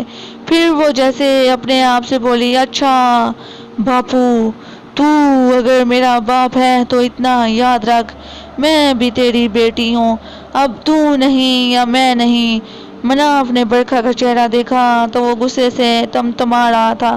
وہ خوفزدہ سا ہو گیا۔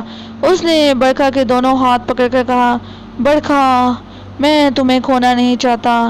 برکھا نے ایک نظر مناف کو دیکھا اور بولی، تم پریشان مت ہو، کرن کو لے کر کمرے میں چلے جاؤ اور اندر سے دروازہ بند کر لو۔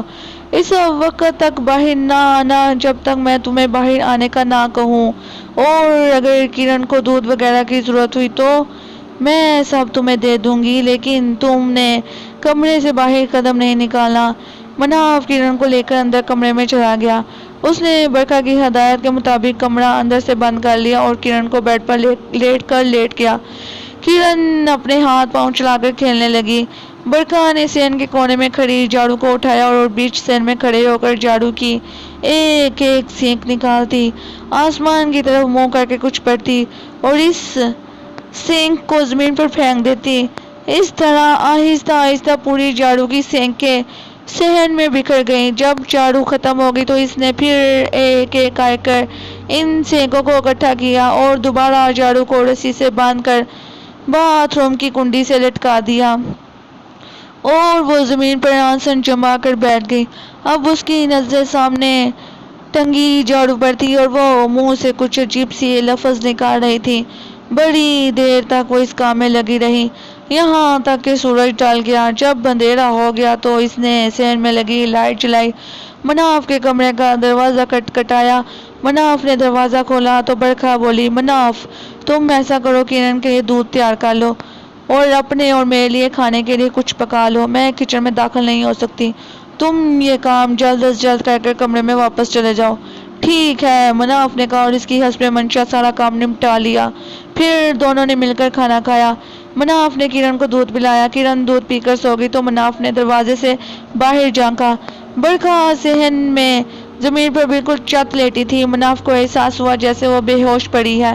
بھاگ کر اس کے پاس پہنچا تو برکھا نے اپنی بند آنکھیں فوراً کھول دی اور اسے کمرے میں جا کر دروازہ اندر سے بند کرنے کا اشارہ کیا۔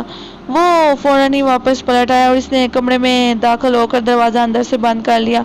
مناف کے دروازہ بند کر لینے کی آواز سن کر اس نے لیٹے لیٹے بایاں پاؤں اوپر اٹھایا اور اس طرح سیدھا کر لیا جیسے کسی چیز کا سہارا دے رکھا ہو۔ پھر وہ عجیب عجیب لفظ بولنے لگی۔ 10-15 منٹ کے بعد وہ اچانک اٹھی اور دوسرے خالی کمرے میں چلے گئی۔ اندر جا کر اس نے دروازہ اندر سے بند کر لیا، دیوار کی طرف رخ کر کے رقص کرنے لگی۔ یہ کوئی باقاعدہ رقص نہ تھا بلکہ یہ خاص لفظ منہ سے نکال کر جسم کو حرکت دیتی تھی، پھر ساکت ہو جاتی تھی۔ ٹک دم دمادم، دم دمادم ٹک، جے کالی، واہ۔ 1 گھنٹے تک وہ اس طرح کے لفظ بول کر رقص کرتی رہی۔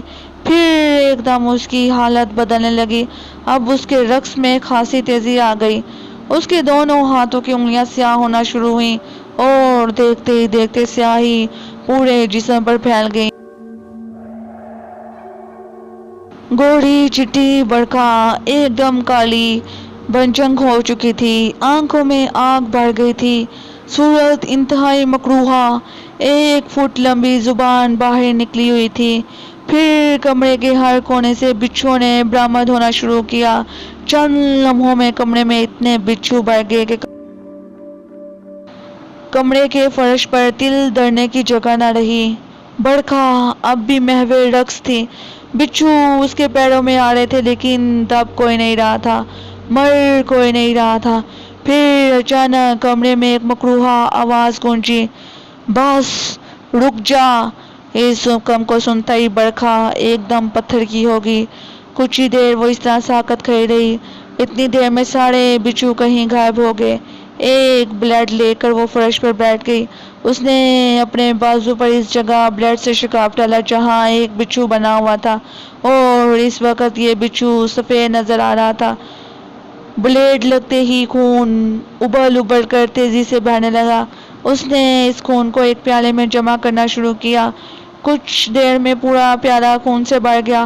تب برکھا نے کچھ پڑھ کر زخم پر ہاتھ رکھا تو خون نکلنا بند ہو گیا اور اس کے جسم کی رنگت سفید ہونا شروع ہو گئی۔ دیکھتے ہی دیکھتے وہ اپنی اصل حالت میں آ گئی۔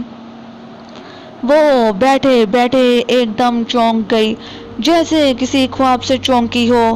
اس نے حیرت سے چاروں طرف دیکھا، پھر جب اس کی نظر خون سے بھرے پیالے پہ پڑی تو اس کی خوشی کا کوئی ٹھکانہ نہ رہا۔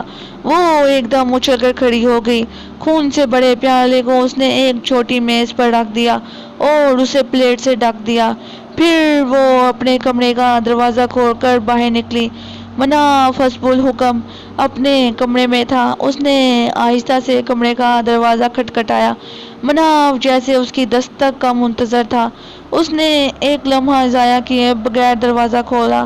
دروازہ کھولتے ہی مناف کو بدبو کا ایک شدید ببکا محسوس ہوا۔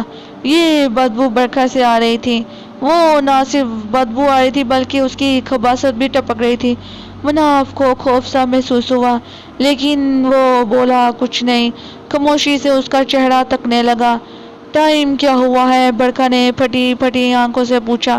11:30 بج رہے ہیں، مناف نے کمرے میں لگی دیوار گیٹ گھڑی کی طرف دیکھتے ہوئے کہا۔ کرن سو رہی ہے؟ برکھا نے دروازے میں کھڑے ہو کر اندر نظر ڈالی لیکن اندر نہ گئی۔ ہاں، مناف نے بیڈ پر نظر ڈالتے ہوئے بتایا۔ مناف آؤ میرے ساتھ، دروازہ باہر سے بند کر دو۔ یہ کہہ کر برکھا پلٹی۔ مناف نے کمرے کا دروازہ باہر سے بند کیا اور خاموشی سے اس کے پیچھے پیچھے چل دیا۔ اس کمرے میں پہنچ کر جہاں خون سے بڑا پیالہ رکھا تھا وہ دھیرے سے بولی، مناف اب جو میں تمہیں دکھانے لگی ہوں اسے دیکھ کر اور سن کر ڈرنا مت۔ تمہیں ذرا جرأت سے کام لینا ہوگا ورنہ اب ہم سب کی زندگیوں کی خیر نہیں۔ پھر اس نے آگے بڑھ کر میز پر رکھے ہوئے پیالے سے پلیٹ ہٹائی تو اتنا سارا خون دے کر مناف کو چکر سا آ گیا۔ اس نے فوراً ہی خود کو سنبھالا اور ہمت کر کے بولا، یہ کس کا خون ہے؟ یہ تمہاری بیوی کا خون ہے، بہت قیمتی خون ہے یہ، اس قدر قیمتی کہ تم اس کا اندازہ نہیں کر سکتے۔ اب میں اس خون کے لیے ساری زندگی ترسوں گی۔ یہ تم کیا کہہ رہی ہو برکھا؟ مناف حیرت زدہ ہو کر بولا، چلو اس بات کو چھوڑو، پھر بتا دوں گی تفصیل سے، اب وقت کم ہے، وہ آنے والا ہی ہوگا۔ تم میری بات غور سے سن لو، اگر تم میری بات پر عمل کرنے میں کامیاب ہوگے تو پھر ہم باپو سے نجات پا لیں گے، ورنہ دوسری صورت میں وہ ہمارا نجات دہندہ ثابت ہوگا۔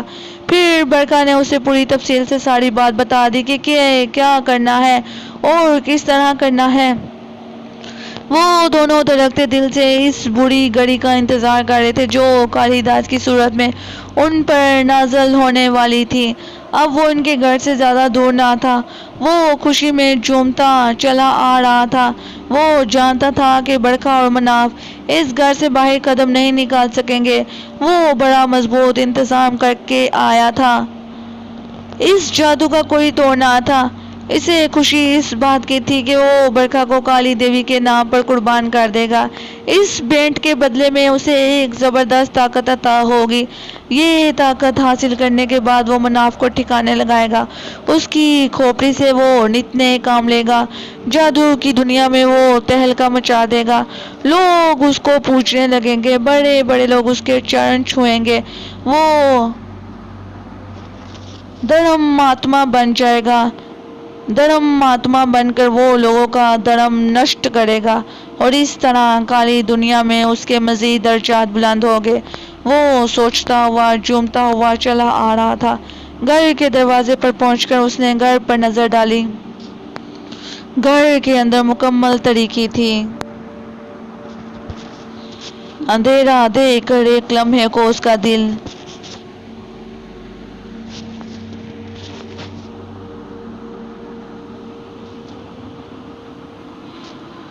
زور زور سے دھڑکا۔ اسے شبہ ہوا کہ کہیں یہ لوگ نکل تو نہیں گئے۔ ذرا آگے بڑھ کر اس نے دروازے کو غور سے دیکھا۔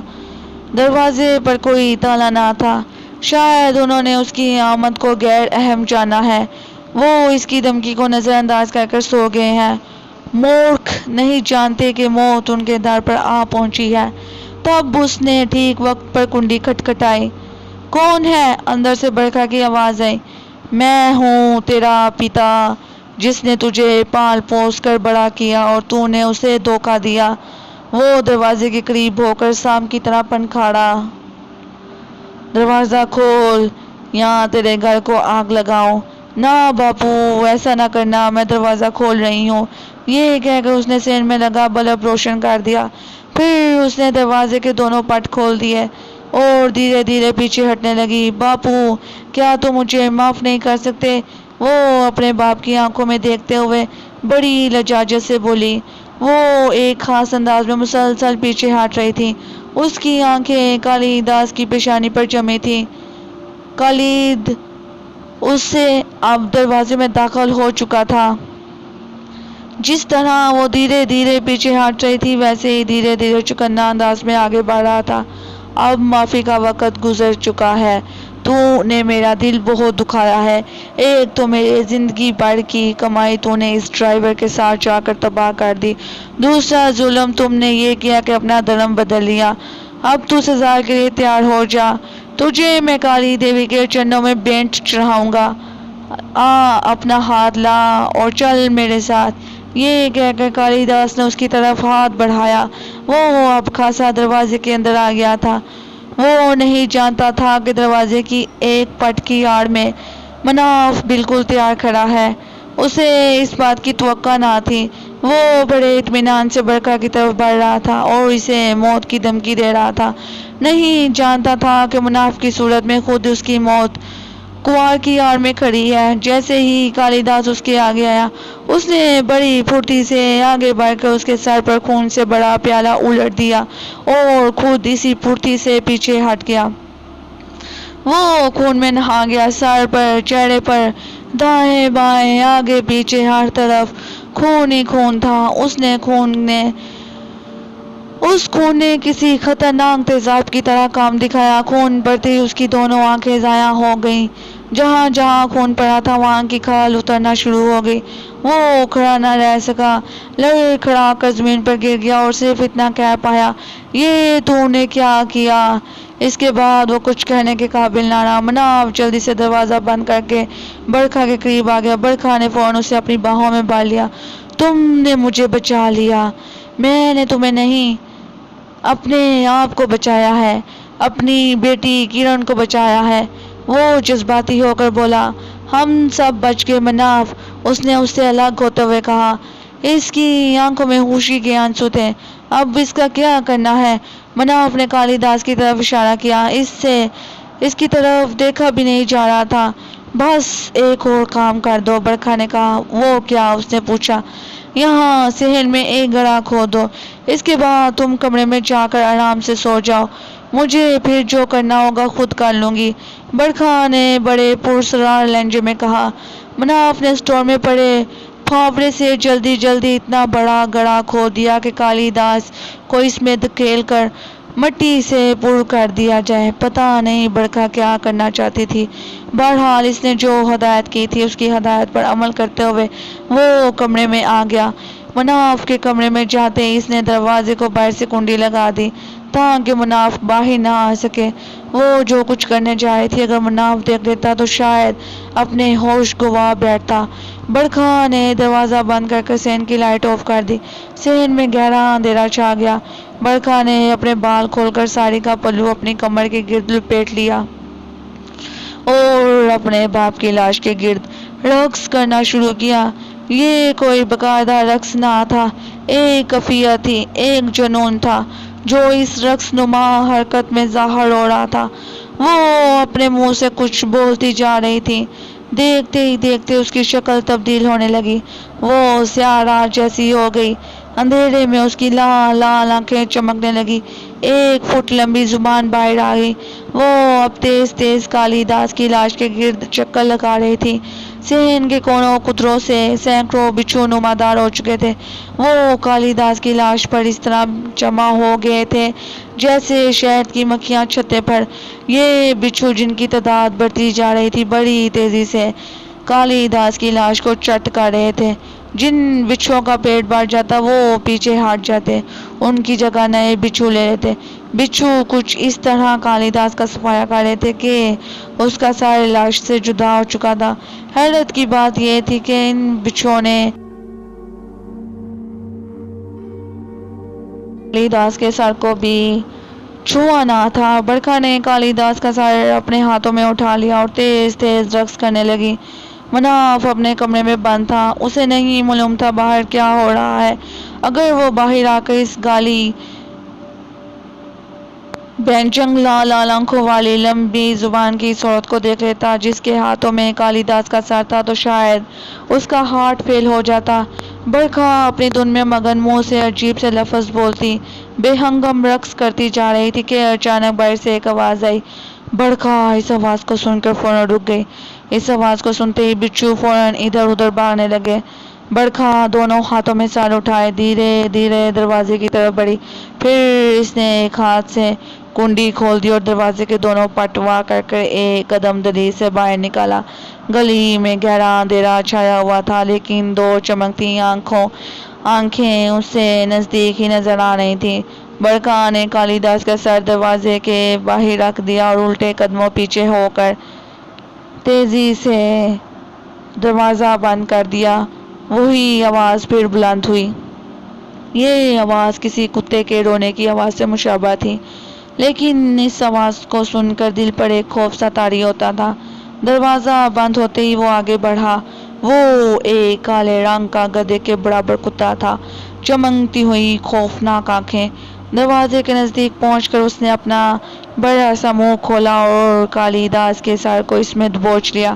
اس کے بعد اس نے سر کو منہ میں دبائے دبائے ایک لمبی جست بڑھی اور اندھیرے جیسا ہو گیا۔ برکھا کو جب یہ احساس ہو گیا کہ دروازے پر رکھی اس کی بینٹ کو قبول کر لیا گیا ہے تو وہ خوشی سے پھولی نہ سمائی۔ باہر سناٹا طاری ہو گیا تھا۔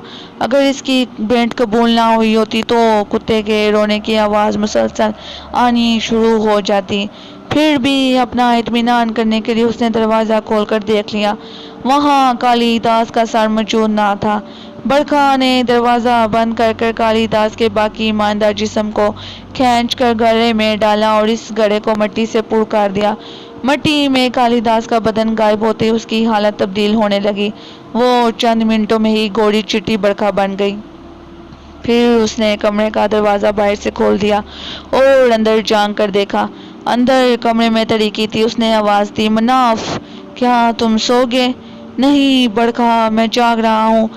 پھر ذرا باہر آؤ، اس گڑھے کو برابر کر دو۔ مناف اس کے کہنے پر باہر آ گیا۔ اتنی دیر میں برکھا صحن کی لائٹ جلا چکی تھی۔ اس روشنی میں اس نے دیکھا کہ کالی داس کی لاش غائب ہے اور وہ گڑھا مٹی سے پر ہے۔ وہ سمجھ گیا کہ کالی داس کی لاش کہاں گئی۔ اس نے جلدی جلدی مٹی کو برابر کر اس پر اینٹیں جما دی۔ صحن کا فرش برابر ہو گیا تھا، بس اب اس پر سیمنٹ کرنا باقی رہ گیا تھا۔ اس رات وہ دونوں بڑے سکون سے سوئے۔ کالی داس ان کے سروں پر کسی تلوار کی طرح لٹکا ہوا تھا۔ آج وہ تلوار ٹوٹ گئی تھی۔ ان کے دلوں پر جو ایک انجانا سا خوف چھایا رہتا تھا وہ دور ہو گیا تھا۔ اب وہ ایک اطمینان بڑی زندگی گزار سکتے تھے، لیکن وہ زندگی ہی کیا جو سکون سے گزرے۔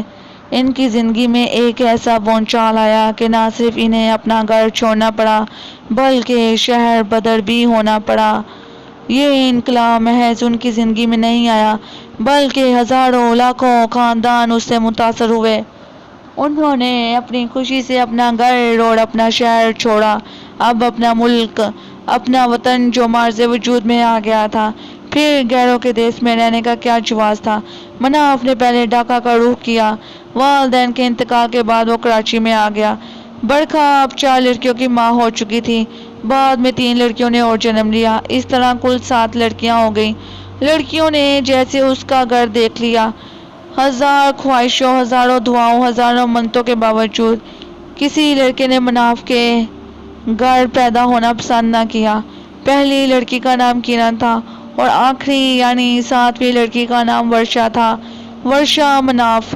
جب ورشا پیدا ہوئی تو اس کی پیٹھ پر بچھو کا نشان دیکھ کر برکھا کی خوشی کا کوئی ٹھکانہ نہ رہا تھا۔ اس نے اس نشان کی کسی کو ہوا نہ لگنے دی۔ ایک دن مناف نے اس نشان کو دیکھ کر تشویش کا اظہار کیا تو برکھا نے اسے برس کا دھبا قرار دے کر ٹال دیا اور یوں ہی 2-4 بار کوئی مرہم لگا کر برس کے علاج کا تاثر دے کر اس کی تسلی کر دی۔ اس نشان کو وہ جب بھی اکیلے میں دیکھتی تو بہت خوش ہوتی۔ اس لڑکی کا تو اسے انتظار تھا۔ یہ وہ لڑکی تھی جو اس کی سالوں پرانی پیاس بجھانے آئی تھی، وہ پیاس جو اس کا باپ کالی داس بھڑکا کر چلا گیا تھا۔ اب اس کی بیٹی اس پیاس کو بجھانے آ گئی تھی اور یہ سب آؤڑ کے باپ کی مہربانی سے ہوا تھا۔ مناف نے کراچی میں آ کر مختلف کاروبار کیے، بلاخر وہ ایک آئس فیکٹری چلانے میں کامیاب ہو گیا۔ یہ ایک منافع بخش کاروبار تھا۔ پیسے جمع ہوتے ہی اس نے گارڈن ایسٹ میں ایک بنگلہ خرید لیا۔ یہ کسی ہندو کا بنگلہ تھا۔ اس بنگلے کی دیواروں پر ہندوانہ نقش بنے ہوئے تھے۔ اس بنگلے کا ایک کمرہ جو سب سے تاریک تھا، جہاں دن میں بھی اندھیرا رہتا تھا، وہ کمرہ برکھا کو بہت پسند تھا۔ وہ اکثر اس کمرے میں پائی جاتی تھی۔ کالی داس کے مرنے کے بعد برکھا کے طور طریقوں میں ایک پراسرار سی تبدیلی آ گئی تھی۔ وہ بمبئی والی برکھا نہ رہی تھی جس کے ساتھ مناف نے دلی میں ایک خوبصورت وقت گزارا تھا۔ وقت تو خیر کراچی میں بھی ٹھیک ہی گزر رہا تھا، لیکن یہاں آ کر اب یہ احساس زیادہ گہرا ہو گیا تھا کہ برکھا کچھ پراسرار سرگرمیوں میں ملوث ہو گئی ہے۔ مناف کو تو خیر محض شبہ ہی تھا، لیکن اس کی بیٹیوں کو یہ بات اچھی طرح معلوم تھی۔ ان کی ماں دن بھر کیا کرتی رہتی ہے اور اس سے کس قسم کے مرد اور عورتیں ملنے آتی ہیں، اور وہ تاریک کمرے میں بیٹھ کر جانے کیا کرتی رہتی ہے۔ بیٹیوں کی شادیاں ہوتی رہیں اور وہ کسی پنجرے سے آزاد ہونے والے پنچھیوں کی طرح اڑتی رہیں۔ سسرال جا کر انہوں نے کبھی پلٹ کر بھی نہ دیکھا کہ میکا کس طرف ہے۔ برکھا کو اپنی بیٹیوں کی متعلق فکر نہ تھی۔ آتی ہیں تو آئیں، نہیں آتی تو باڑ میں جائیں۔ البتہ مناف کو اپنی بیٹیوں کی طرف سے پریشانی رہتی تھی کہ وہ آخر گھر آتی کیوں نہیں۔ ورشا 13 سال کی ہوئی تو اس کا باپ مناف اس دنیا میں نہ رہا۔ ورشا کی آنکھوں کے سامنے اگر وہ سب کچھ نہ ہوا ہوتا تو وہ اپنی ماں کی سنائی ہوئی کہانی پر یقین کر لیتی جو اس نے اس کی بہنوں اور دنیا والوں کو سنائی تھی کہ مناف نے دوسری شادی کر لی اور وہ خفیہ طور پر کینیڈا چلا گیا۔ ایک رات ورشا پڑھ رہی تھی کہ اسے اپنے والدین کے کمرے سے شور شرابے کی آوازیں سنائی دیں۔ ان کا بیڈ روم ورشا کے کمرے سے معلق تھا۔ وہ اپنے کمرے کی لائٹ بجھا کر اسٹول پر چڑھ کر کھڑی ہو گئی اور درمیان کے دروازے میں لگے شیشے سے ادھر جھانکنے لگی۔ اس کی ماں ابھی باہر سے آئی تھی۔ اس کے ہاتھ میں ایک پنجرا تھا جس میں ایک چمگادڑ بند تھی۔ اتنی رات گئے آنے پر مناف نے اس سے باز پرس کی تو برکھا کے تیور ایک دم بدل گئے۔ وہ غصے میں بولی، تمہیں کیا پریشانی ہے؟ میں جب چاہوں آؤں۔ یہ جواب مناف کے دل پر چھری کی طرح لگا۔ وہ ایک دم آپے سے باہر ہو گیا۔ پہلے تو اس نے وہ پنجہ چھین کر دروازے سے باہر پھینکا، پھر اس کے بال پکڑ کر زور کا دھکا دیا۔ برکھا کا سر دیوار سے ٹکرایا۔ ابھی وہ سنبھل بھی نہ پائی تھی کہ مناف نے اس کے منہ پر تھپڑوں کی بارش کر دی۔ تجھے میں نے بہت آزادی دے دی ہے، آج کے بعد سے تو میری اجازت کے بغیر گھر سے باہر قدم نہیں نکالے گی۔ مناف نے اس کے بال پکڑ کر بیڈ پر زور سے دھکا دیا۔ وہ بیڈ پر گری اور گرتے ہی تیزی سے کھڑی ہو گئی۔ ورشا کا خیال تھا کہ اب ماں اس کے باپ پر حملہ کرے گی، لیکن اس نے ایسا کچھ نہ کیا، بس ایک نظر گھور کر دیکھا، جیسے کہہ رہی ہو تو گھر میں رہے گا تو تجھ سے اجازت لوں گی نا۔ اس کے بعد وہ کمرے سے باہر نکل گئی۔ ورشا نے سوچا شاید وہ اس کے کمرے میں آئے گی، اس لیے وہ اسٹول سے کود کر فوراً بیڈ پر پہنچ گئی اور برکھا کے دروازہ کھٹکھٹانے کا انتظار کرنے لگی، لیکن وہ نہ آئی۔ کچھ دیر بعد برابر کے کمرے سے ایک چیخ کی آواز آئی۔ یہ اس کے باپ کی آواز تھی۔ ورشا نے جلدی سے اسٹول پر چڑھ کر ادھر جھانکا تو باپ کو خون میں نہایا ہوا پایا۔ وہ اپنے باپ کو اس حالت میں دیکھ کر چکرا کر گر پڑی۔ اس کے ہوش گم ہو گئے۔ برکھا پر مناف نے آج تک ہاتھ نہیں اٹھایا تھا۔ وہ مار کھا کر خود پر قابو نہ رکھ سکی۔ کمرے سے باہر نکلی، کچھ پڑتی ہوئی کچن میں گئی۔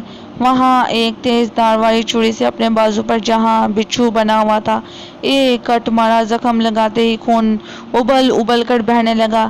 اس نے اس خون کو چینی کے بڑے پیالے میں جمع کر لیا اور اس پیالے کو اپنے پیچھے چھپا کر کمرے میں داخل ہوئی۔ مناف کو اس پر ہاتھ اٹھانے کا افسوس ہو رہا تھا اور وہ آنکھوں پر ہاتھ رکھ کے لیٹا تھا کہ اچانک اس کے جسم میں آگ سی لگ گئی۔ وہ اپنی آنکھیں بھی نہ کھول سکا، چیخ مار کر اٹھا اور پھر فرش پر ڈھیر ہو گیا۔ خون کی بو پھیلتے ہی کونے قطروں سے بچھو نکلے اور دیکھتے ہی دیکھتے مناف کی لاش پر چھا گئے۔ برکھا نے کمرے کی لائٹ آف کر دی اور پھر لاش کے گرد بینٹ ناچ شروع کر دیا۔ جلد ہی اس کی شکل تبدیل ہو گئی، اس کی زبان ایک فٹ باہر آ چکی تھی۔ کچھ دیر کے بعد باہر سے کتے کی رونے کی آواز آئی۔ اس نے مناف کا سر اپنے ہاتھوں میں اٹھایا اور دروازے پر رکھ آئی۔ دروازے پر منتظر اس گدھے برابر کالے کتے نے اس سر کو اپنے بڑے سے منہ میں لیا اور اندھیرے میں جست لگا کر خود بھی اندھیرا ہو گیا۔ برکھا نے مناف کے باقی مائندہ جسم کو ٹین کے ایک باکس میں ڈال دیا اور پھر اس پر نشہ سا چھانے لگا۔ وہ پرسکون ہو کر سو گئی۔ ورشا کو جب ہوش آیا تو وہ اسٹول کے پاس ہی فرش پر پڑی تھی۔ کمرے میں خاصا اجالا پھیل چکا تھا۔ اس نے گھڑی کی طرف دیکھا، صبح کے 8 بج رہے تھے۔ رات کا واقعہ پوری طرح ہولناکی کے ساتھ اس کی آنکھوں میں منجمد تھا۔ وہ اپنے کمرے سے باہر نکلی۔ بیڈ روم کا دروازہ کھلا ہوا تھا۔ وہ اندر گئی تو برکھا بڑے مزے سے خراٹے بڑھ رہی تھی۔ بیڈ کے نزدیک ایک ہی ٹین کا باکس پڑا تھا، وہ اس میں بڑا سا تالا لگا ہوا تھا۔ مناف کا کہیں دور تک پتہ نہ تھا۔ ورشا کو خیال آیا کہ کہیں اس نے کوئی بھیانک خواب تو نہیں دیکھا۔ پھر اسے خیال آیا اگر وہ خواب ہوتا تو وہ اسٹول کے نزدیک فرش پر کیوں پڑی ہوتی۔ اس نے اپنی سوتی ہوئی ماں کو جھنجھوڑ دیا، ممی ممی۔ برکھا کی اچانک آنکھ کھل گئی۔ وہ فوراً اٹھ کر بیٹھ گئی اور کس قدر غصے سے بولی، کیا ہے ممی، تم نے میرے باپ کو مار دیا، تم قاتل ہو۔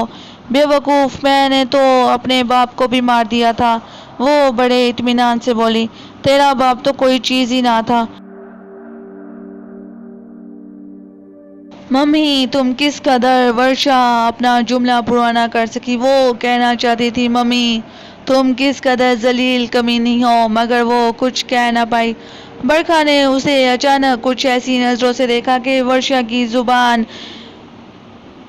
بند ہو کر رہ گئی۔ اس نے اپنی ماں کی آنکھوں میں آگ بھڑکتی ہوئی دیکھی۔ چند سیکنڈوں میں اس کا چہرہ کچھ سے کچھ ہو گیا۔ ورشا نے گھبرا کر اپنا منہ پھیر لیا۔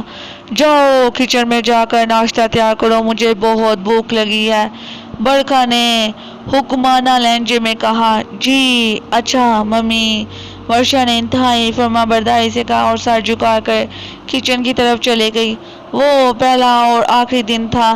اس کے بعد سے ورشا نے اپنی ماں کے سامنے کبھی زبان نہ چلائی۔ اس دن خوب ڈٹ کر ناشتہ کرنے کے بعد برکھا نے کپڑے تبدیل کیے۔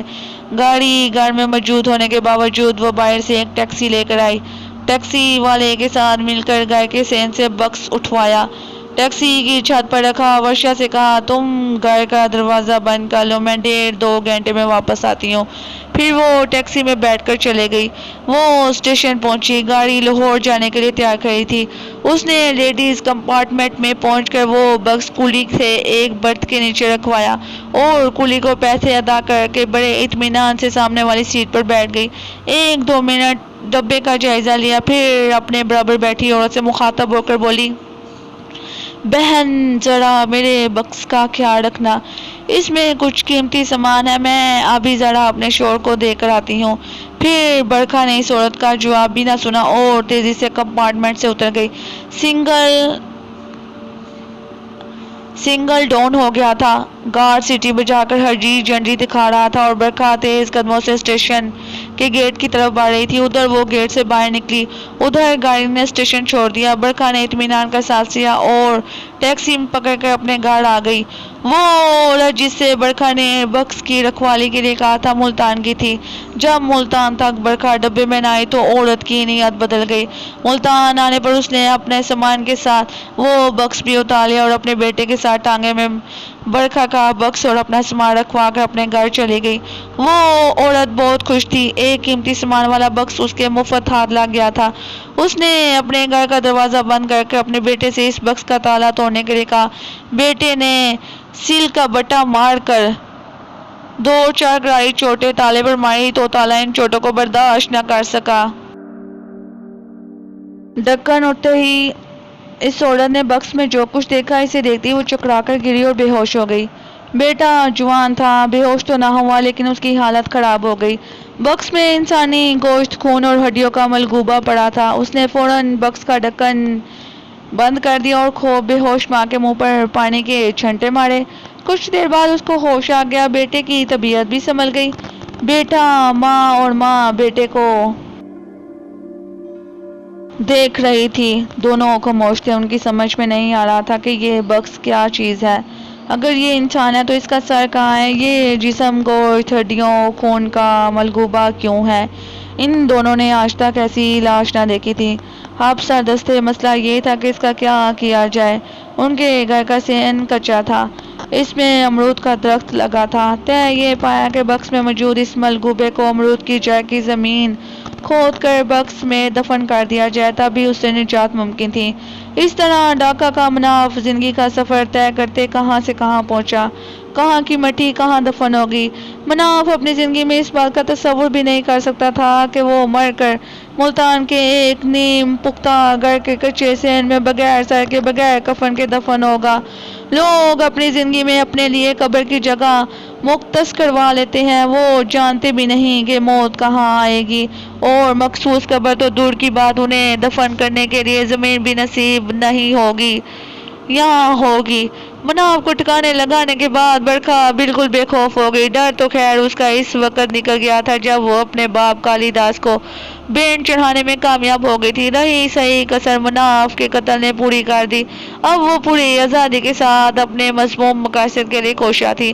ورشا کو اس نے اپنا معمول بنا لیا تھا، ایک طرح سے وہ اس کی قید میں تھی اور بڑی فرما برداری سے اس کا ہر حکم بجا لاتی تھی۔